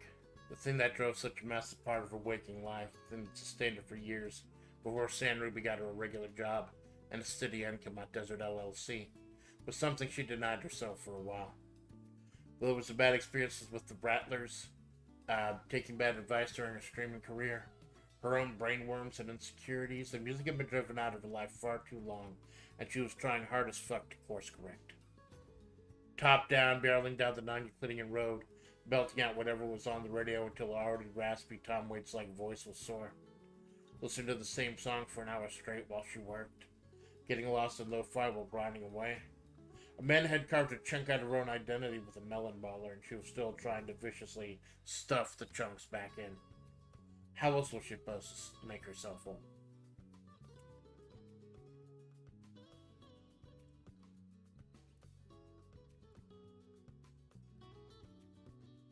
It's worded a little weird, but it's supposed to be worded a little weird. Hmm.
Next landmark, the burnt out and stripped down Cloverleaf Diner, former home of the Rattlers before it burned to the ground, and they were loosed out into the chaos the rest of Mojave came and went. She was sure she'd passed by the Mojave County Fairgrounds once or twice, reminding her she still had to put together the next WebP card once she got home. You know what? Amanda thought to herself. My fucking wait. And that's how, in the middle of the killing hot sun, Amanda Splatts found herself sitting on a picnic bench, forcing herself to ingest a slab of deep-fried something. And just let herself go with the pencil and pad of paper, just ignoring by and large the world around her and pouring her soul out to a small notepad that she was sure nobody else would ever see. Yeah. It's what I used to do back in the day, man. I just get out there with a pencil and a little notepad and just fucking go at it. I didn't have the internet for a long time. I only got the internet shortly before I started streaming, purely for work. I didn't even have, like, I would occasionally use a laptop at a cafe or something. Yeah. I've been thinking of getting back to that. I don't get into town nearly as much anymore now that I work from home. I've been thinking of forcing myself. That's why I don't set certain things up like as much as I did. It's harder to get out there with the split shifts, but it's not impossible. I gotta start doing that more. I gotta start touching a little more sand.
For the sake of her own sanity, Amanda jotted down a quick sketch of the obelisk she'd come across in the 555 New Jersey number that had kept spamming her while she was there. Then forcing herself to finish the fried slab. Now, I'll capitalize fried slab, because that now is going to be the specialty at the Mojave County Fairgrounds. Come get a delicious fried slab. Approved by the Department of Health, it probably won't kill you if you eat the whole thing. Forcing herself to finish the fried slab because she'd paid full fucking price or she was gonna fucking eat it. Amanda made her way back to the car, readjusting the bandaging around her right forearm, reminding herself to check the wound once she got home. Home. Wait a minute. Amanda fished out her chain wallet, opening up and pulling out the promotional card she got from Dual Greens for the free week-long stay at the Vegas Dream Motel. As an apology for her run-in with Moon, Hanged Man, and Magician at the casino. You know what? She openly mused to herself. If I've got a week off, and a week-long stay in a luxurious casino hotel, fuck it, I think it's time to go live it up. Of course, you know, that's probably why they gave her the free hotel stay, so she spend money while she's there.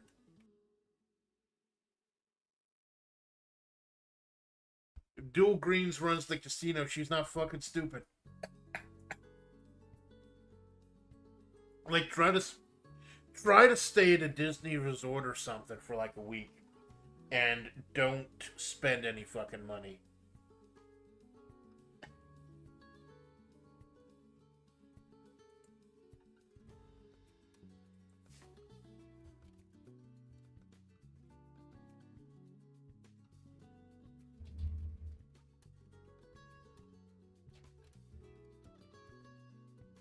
I think it's time to bring it on home.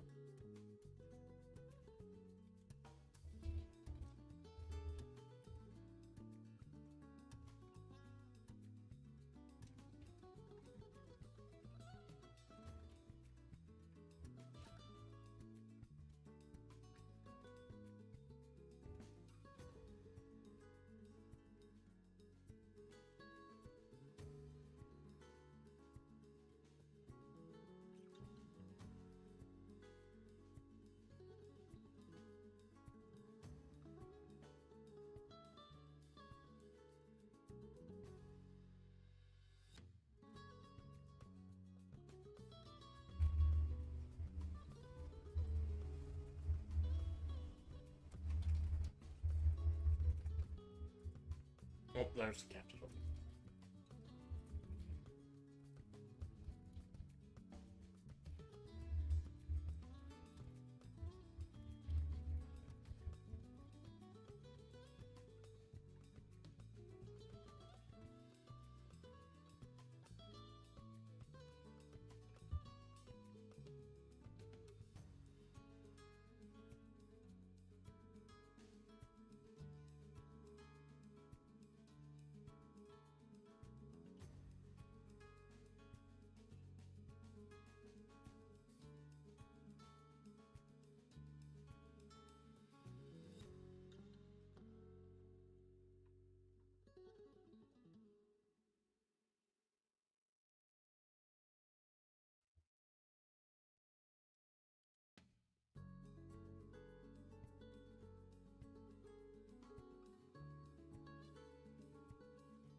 I don't know how to do texting in like traditional creative writing. Like, how do I write down that it's a text that I'm sending?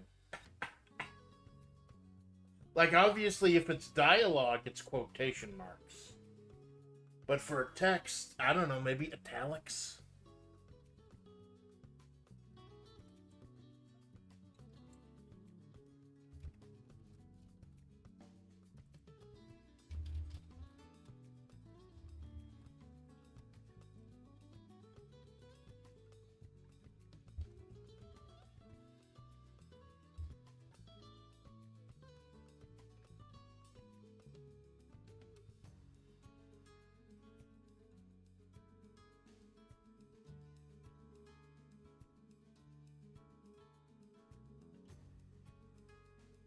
Yeah, I thought about, yeah, the in the brackets. Yeah, that probably makes sense too, James.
Fuck, I forgot to ask what it looks like. I'll have to go with a bit of a generic description. I can go back and change it later, but I forgot to get a good description of what it looks like.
And so those thoughts would have parlayed if he was immediately confronted by a slight foreign.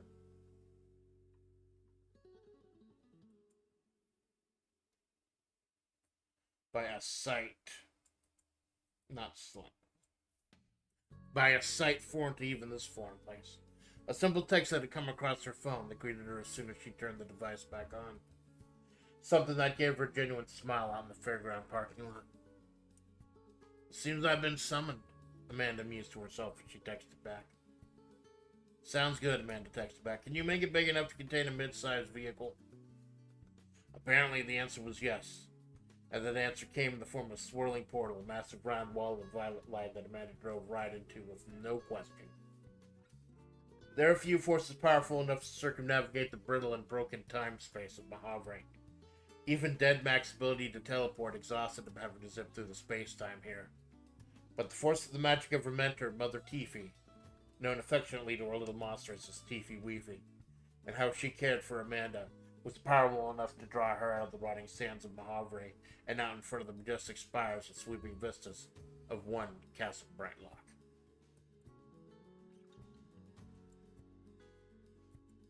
Amanda's gonna go visit Mother Tifi. I wanted to do a... It's been a very long time since I did one of the episodes where I have other VTubers, other characters in my orbit in the story. I believe the last one was the one with Malone and Sensoka and Deadmac and Grub in it. I'll have to check to see how long ago that was, but I wanted to do another episode. That's the 3-episode arc I was gonna try to do. First, setting up Amanda's mindset, and the new outfit and everything, the new world that quote unquote that she's part of. And then February was gonna be writing something with other VTubers appearing, and then March was gonna be like a big thing because March is my birthday month. I was gonna do something big for my birthday, like I did I think last year. I forget what I wrote last year. So yeah, gonna be I'll have to get, since I'm not doing writing for another month. I'm just doing one of these a month. I'm gonna have to get with her. I forget what Castle Brightlock actually looks like. Well, you know, Mother Tifi's doing like a subathon thing right now, trying to reach Twitch partner. So I'm gonna try to be helping her out in whatever little way I can also.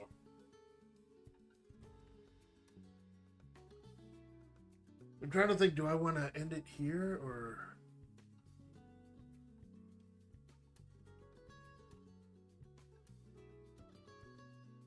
No, I think I can...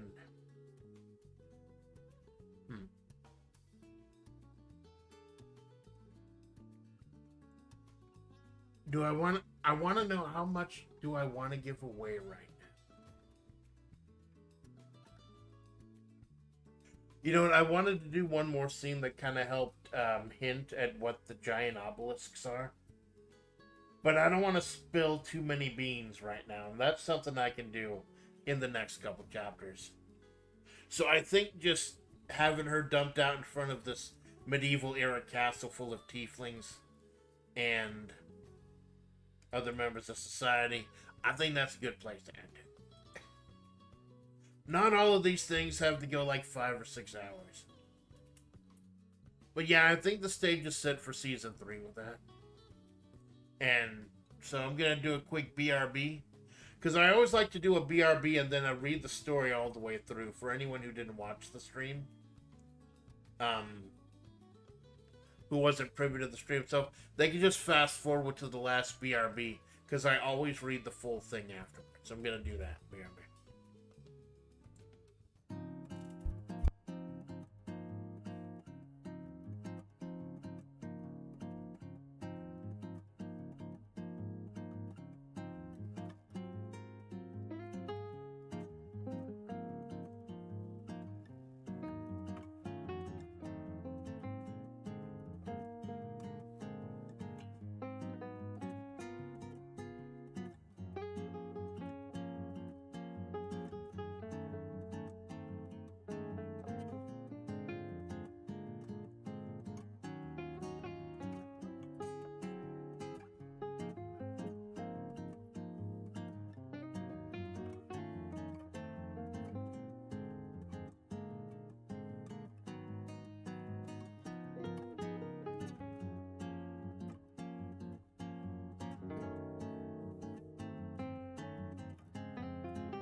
I'm back.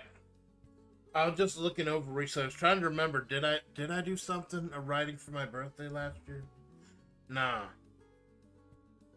It looks like. Yeah, last year I had to go into town for a couple things. Welcome back, thank you, Jinx. Looks like my birthday last year I did a lore video about. Oh yeah, the one about how this was once a sacred place. And then there was New Gods of Mahavre, the first PLE for World Extreme Battle Pro. Then there was birthday web fishing until I hit the level 50 cap, which was a joke because I hit level 40. I started at level 49 and 3/4. And then there was birthday karaoke. And like, yeah, the next day was UFO 50 Part 1, and then just chatting for that with the rabbit. Looks like the last writing I did around that time was the end of March, which was brainstorming the factions of Mahavre and brainstorming how to bring Alpha Splatts into the story. Which was an interesting exercise in and of itself. Okay. Quick swig of water, and I will go ahead and read over everything.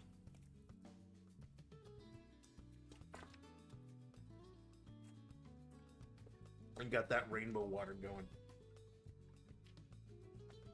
I'm surprised it's sweet, but it says it's no sugar. Carbonated water, citric acid, natural flavor, potassium citrate, aspartame. Fuck, am I supposed to drink aspartame? Fuck, shit. Potassium benzoate, preservative, acetous sulfate, potassium. Shit.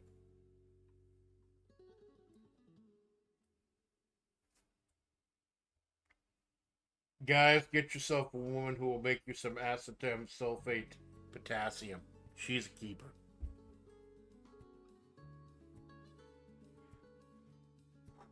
Alright, circle in the sand. Here we go. The sun wasn't necessarily evil in Mahavre.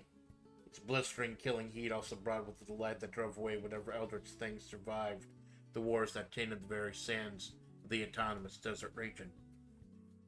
By mid-morning, the heat was enough to wake up the 6'6" pale slab of roadkill, baking in the front seat of a red and black wood-panel town and country convertible LeBaron. Amanda had come across the monstrosity of a car in one of her drunken walks home from the Vegas Stream. Yes, Amanda still drank here and there, with here being the Vegas Stream and there being the Veterans Hall with Bun Bun. But she wasn't stupid enough to drink and drive. She'd gone through the proper channels. The family of the former owner was so happy that she'd found what was left that they gifted her the car once it was properly cleaned out.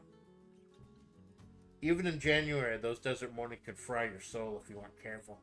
So it was lucky on top of all that Amanda had swapped out her usually bulky Mahavre chic suit for a garish button-up Hawaiian special.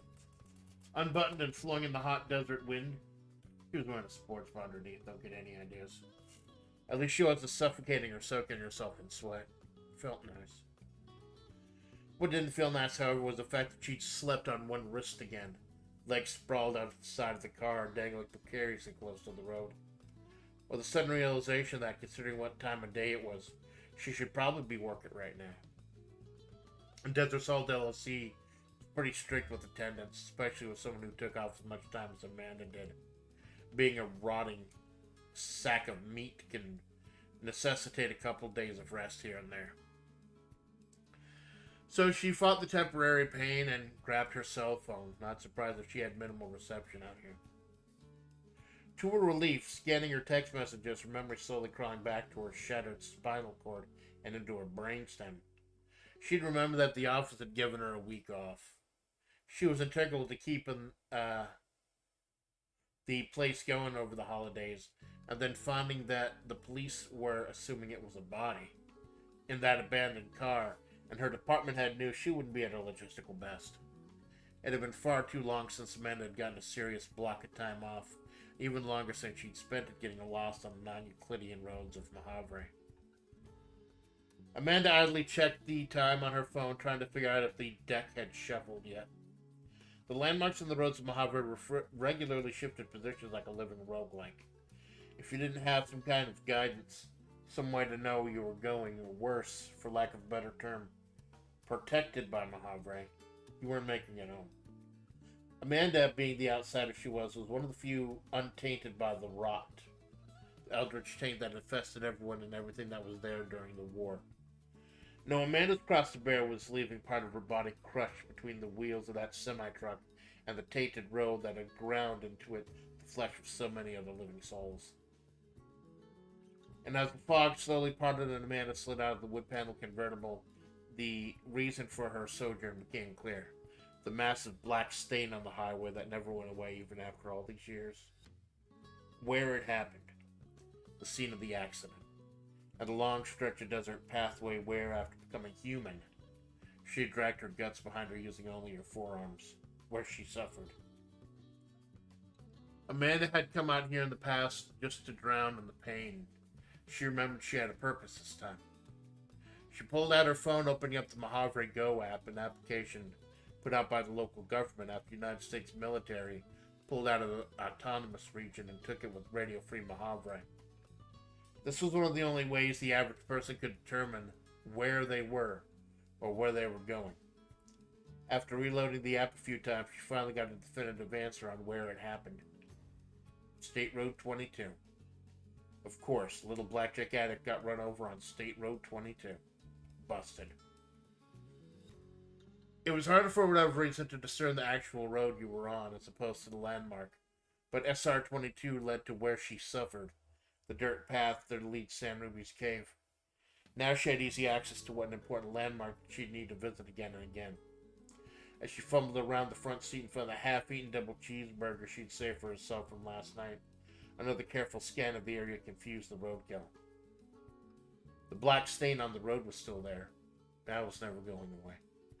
But the isekai truck that had run over her was gone. The wreckage of the actual truck was nowhere to be found. It had just been blocking SR-22 for the last 15 or so years that Amanda had been there. But now it was just... Amanda tried not to put too much thought into it, chowing down on a cold fistful of french fries. It was possibly just the city just clearing the roads. Not wanting to appear like a new ride had been abandoned, again, by the side of the road, Amanda instead carefully drove down the path where she suffered. Visions of the blinding pain, wet scraping noises. Amanda subconsciously fiddled around with the bandages on her right forearm as she slowly drove through the thin desert path. Finally, San Ruby's cave jutted ominously from the tainted sands, surrounded as it usually was, with those on the edge of town. The cultists who mistakenly sensed the rot within San Ruby and thought the Coyote emissary was their god. The fact that those were all women in black dresses, save for the cannoneer, suddenly made a lot more sense once Amanda knew about San Ruby's past as Julia Impostore. How the Fashion Plate's followers all wore simple black dresses, so Julia's vibrant look stood out all the more. These women had been following her for longer than Amanda had been alive. The cannoneer, an elderly, homely red desert veteran, sat next to the wheel-mounted cannons Amanda parked, making sure neither Takine's Aston Martin or Mossberg's Porsche 911 was parked outside. Those didn't give Amanda any trouble these days. The cannoneer actually nodded silently to Amanda before staring out blindly into the distance, still seeing the war that happened decades ago. Amanda cautiously made her way to the cave, the tunnel directly in front of her leading to the waterway. A long since dried up underground tunnels that once nourished Mojave and made a vibrant holy place with the water. The few knew about the waterway also found safe passage here, as those sacred tunnels were unchanging.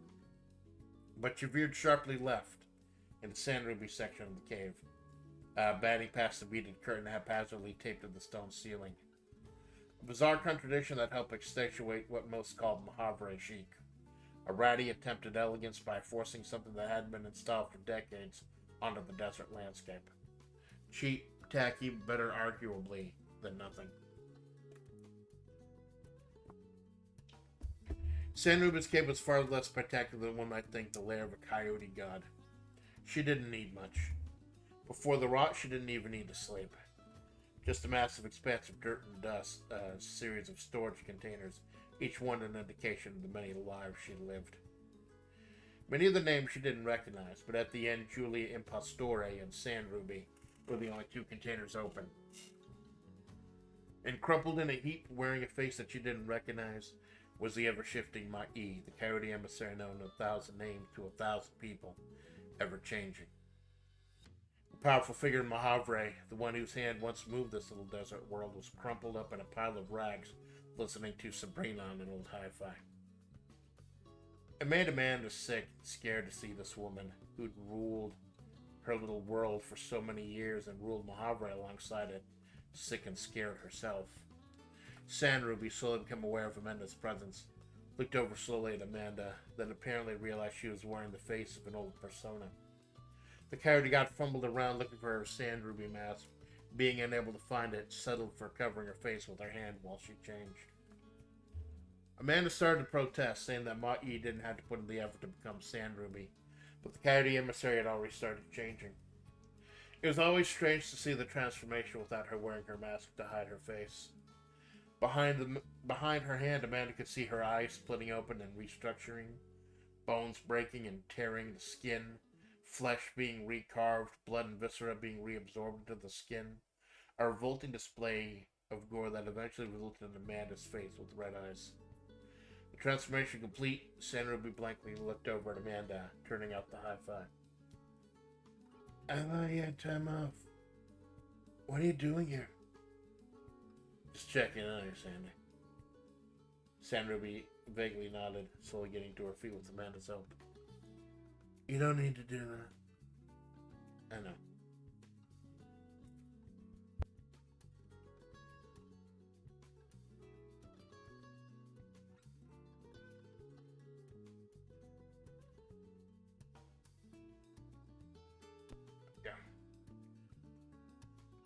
The conversation was short and relatively silent, the two just listening to old Italo disco records and discussing things Amanda would do with her time off. A little bit of extra money she got from the usual holiday crunch, meaning nearly working herself to death over a streaming hiatus. I should let my rest, the sick lurch in Amanda's stomach didn't go away. What was this rot? It's powerful enough to waylay a god. Bidding goodbye to the cannoneer, Amanda slid back into the wood-paneled monstrosity, made her way back up to where she suffered, back out to SR-22, and back onto those ever-shuffling roads. Where has this accursed place decided to take me today? Amanda idly wondered as she finished off the cold double cheeseburger, hoping that last crunch was a large diced onion and not something that had crawled into it looking for shelter. Amanda barreled down the lonesome desert road, not another soul in sight, although there usually wasn't. With radio-free Mojave no longer an option, the roadkill had to settle for whatever radio stations permeated the broken time and space around Mojave. This meant an eclectic mix of the hits of today and the sultry sounds of yesteryear. Amanda found herself pulling over the side of the road more than once to get down the name of a particular song, see if she could pull up the karaoke version later. This was a revelation that startled Bun Bun more so than Amanda's sudden change in wardrobe, with the fact that she was thinking about taking singing gigs again. Having made her money plying her vocal trade in whatever bar, casino, or auto dealer would have her. The jobs were very rare to roll in, especially since so much of Amanda's time was split up between her day job and her streams. But it was an excuse to get out and touch sand, if nothing else. Make a little money singing for the occasional drunk who was too busy trying to figure out if that thing on the stage was a man or a woman. Amanda, as she still did occasionally, even though she'd been in Mojave for 15 years or so, ended up coming across a landmark, quote-unquote. What they called the town, statues, buildings, etc. that got shuffled and rebuilt every so often. She didn't recognize. One that deeply unsettled her, and she had to talk to San Ruby about later if she remembered. Not that she was able to shake the memory. Gleaming white towers against the cruel desert sun, a series of jutting white obelisks, like massive salt pillars looming over the land. Towers so tall that Amanda was shocked she couldn't see the tips of those towers from other landmarks. And surrounding those towering obelisks, a series of chain-link fences utterly and comically covered enough in enough razor wire to make Sabu flinch. Fuck is this shit? Amanda asked herself in her ever eloquent way. Quick scan of the Mojave Go app just brought back a 404 landmark not found error, almost guaranteeing she wouldn't find this place again after everything reshuffled. She thought about taking pictures of it with her phone, but the slew of security cameras and the faint humming of drones deterred her from that. So she just had to commit this place to memory, as if she'd ever be able to forget what almost looked like jagged monstrous teeth emerging from the gums of the tainted sand. Looking at her phone again, refreshing the app, Amanda noticed a call coming in on a 555 line, supposedly from Jersey City. 555. Isn't that the area code they use in movies? The one they use idiot people won't try calling the number on the screen en masse? Swapping away the obviously spoofed spam call, Amanda tried to install the app, only get another call from the 555 number in Jersey City. Frustrated, and with the strange obelisk behind her, Amanda just powered off her phone, hit the road, pumped up the volume, and lost herself in the music as she lost herself in the desert.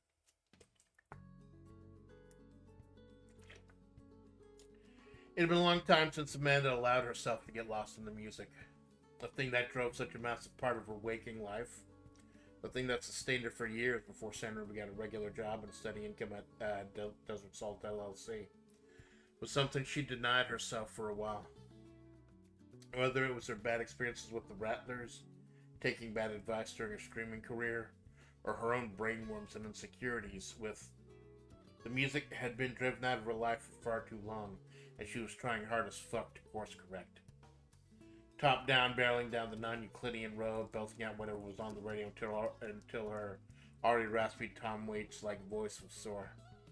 Listening to the same song for an hour straight while she worked, getting lost in lo-fi while grinding away. Amanda had carved out a chunk of her own identity with a melon baller she was still trying to viciously stuff the chunks back in. How else was she supposed to make herself whole? The next landmark, the burnt-out and stripped-down Cloverleaf Diner, former home of the Rattlers before it burned to the ground and they were loosed out onto to sow chaos on the rest of Mojave, came and went. She was sure she passed by the Mojave County Fairgrounds once or twice, reminding her she still had to put together the next web B card when she got home. You know what? Amanda thought to herself. I fucking wait. And that's how, in the middle of the killing hot sun, Amanda Splatts found herself sitting on a picnic bench, forcing herself to ingest a slab of deep-fried something. Just let herself go with a pencil and a pad of paper. Just ignoring by and large the world around her and pouring her soul out into a small notepad that she was sure nobody else would ever see.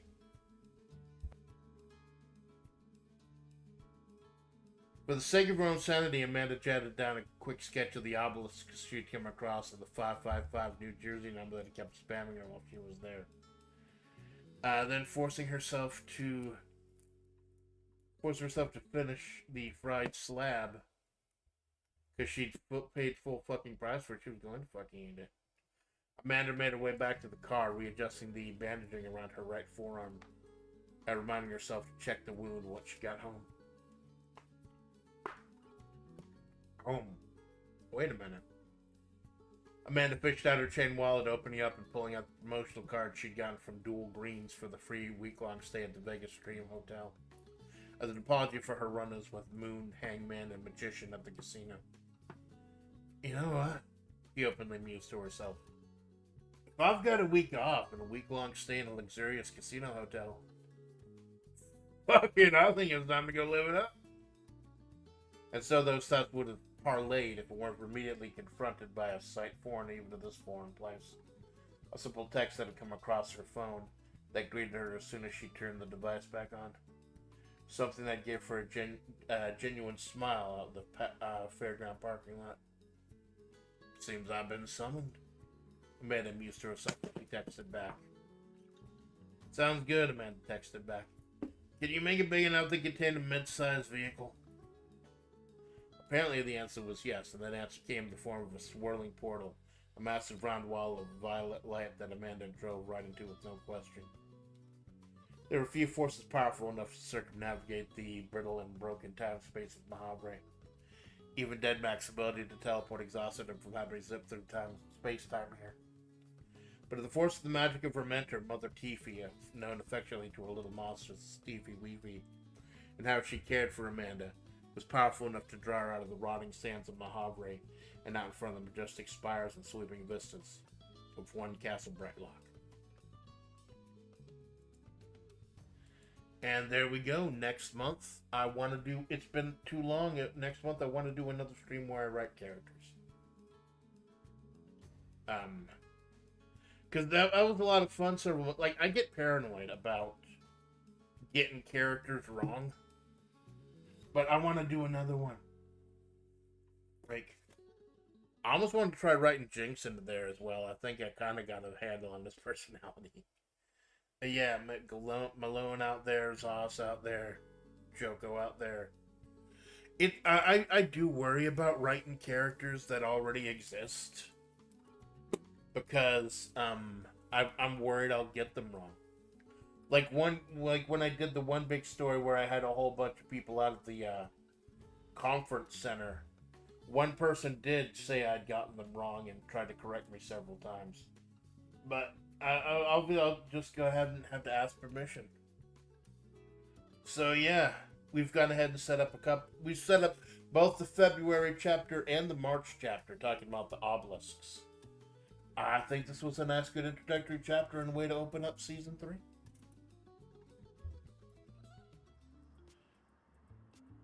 I tell you, I'm loving the new graphics, too.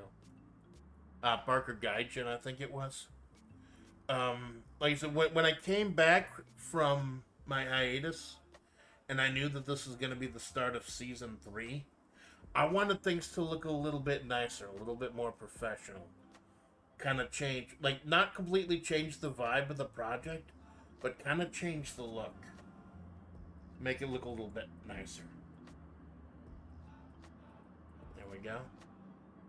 Quick buffer 2. Turn off keyboard and pad. Keyboard motion, none. I gotta change body style to standing only so that my hands don't just fucking stay up there. I probably should have, like, transitioned that in a little bit cleaner. I'm sorry to break your immersion. No matter if you're trying to strip me your story, it's just a story. Cool, thank you, James. If I had any other regular viewers, I'd try to do them too. You're a fucking homie, Jinx, and I'll always appreciate that. So yeah, like, not a long one today, but they don't always have to be 6-hour Broadways. It's just a nice way to start the season, set up storylines for later streams, for later stories. So later today, me and Malone doing our fucking thing, the Return of Salted Caramel Wednesday. We're just gonna do a fucking thing and have it be did. Took a good time for lurking. Hey, thanks for stopping by, Sansoka.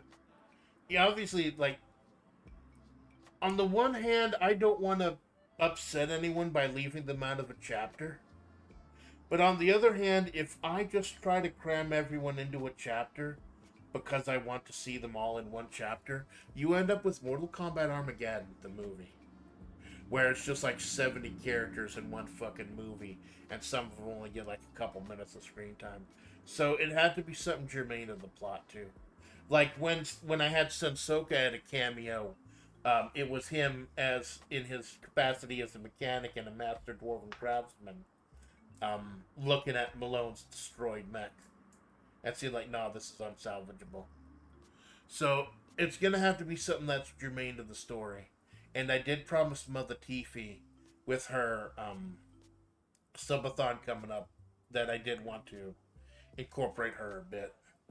So I'll have to get with her, like, the particulars of Castle Brightlock, because I don't want to fuck that up. See if I can get her, her bard / homeboy, Kali in there as well. It's a little harder to write Kali. Maybe some other people in her circle as well.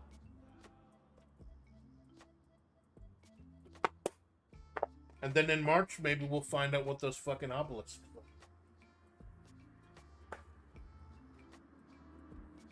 motorcycle.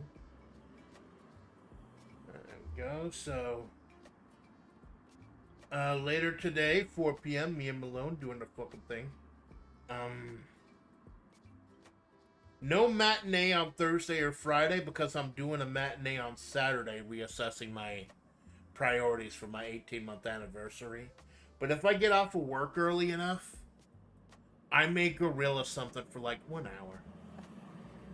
And then this Sunday, more Disco Elysium. I cut Disco Elysium a little bit short last Sunday because I wasn't feeling well. And then, who knows? Maybe after Disco Elysium, maybe we have a little something special. Who knows? Who fucking knows? I don't fucking know. I've already got the thumbnail made up, but I also fucking know. Sometimes it's fun not fucking knowing. And that's how the ride is. So Zaz, thank you for stopping by. Jinx, thank you for stopping by. Malone, thank you for stopping by. Sensoka, thank you for stopping by. Lurkers, VOD Watchers, Second Screen Saints. I am Amanda Splatts, the storyteller of Mahavre. And this is the Amanda Splatts Project. See you at 4 p.m. for Carmen. Y'all have a good day.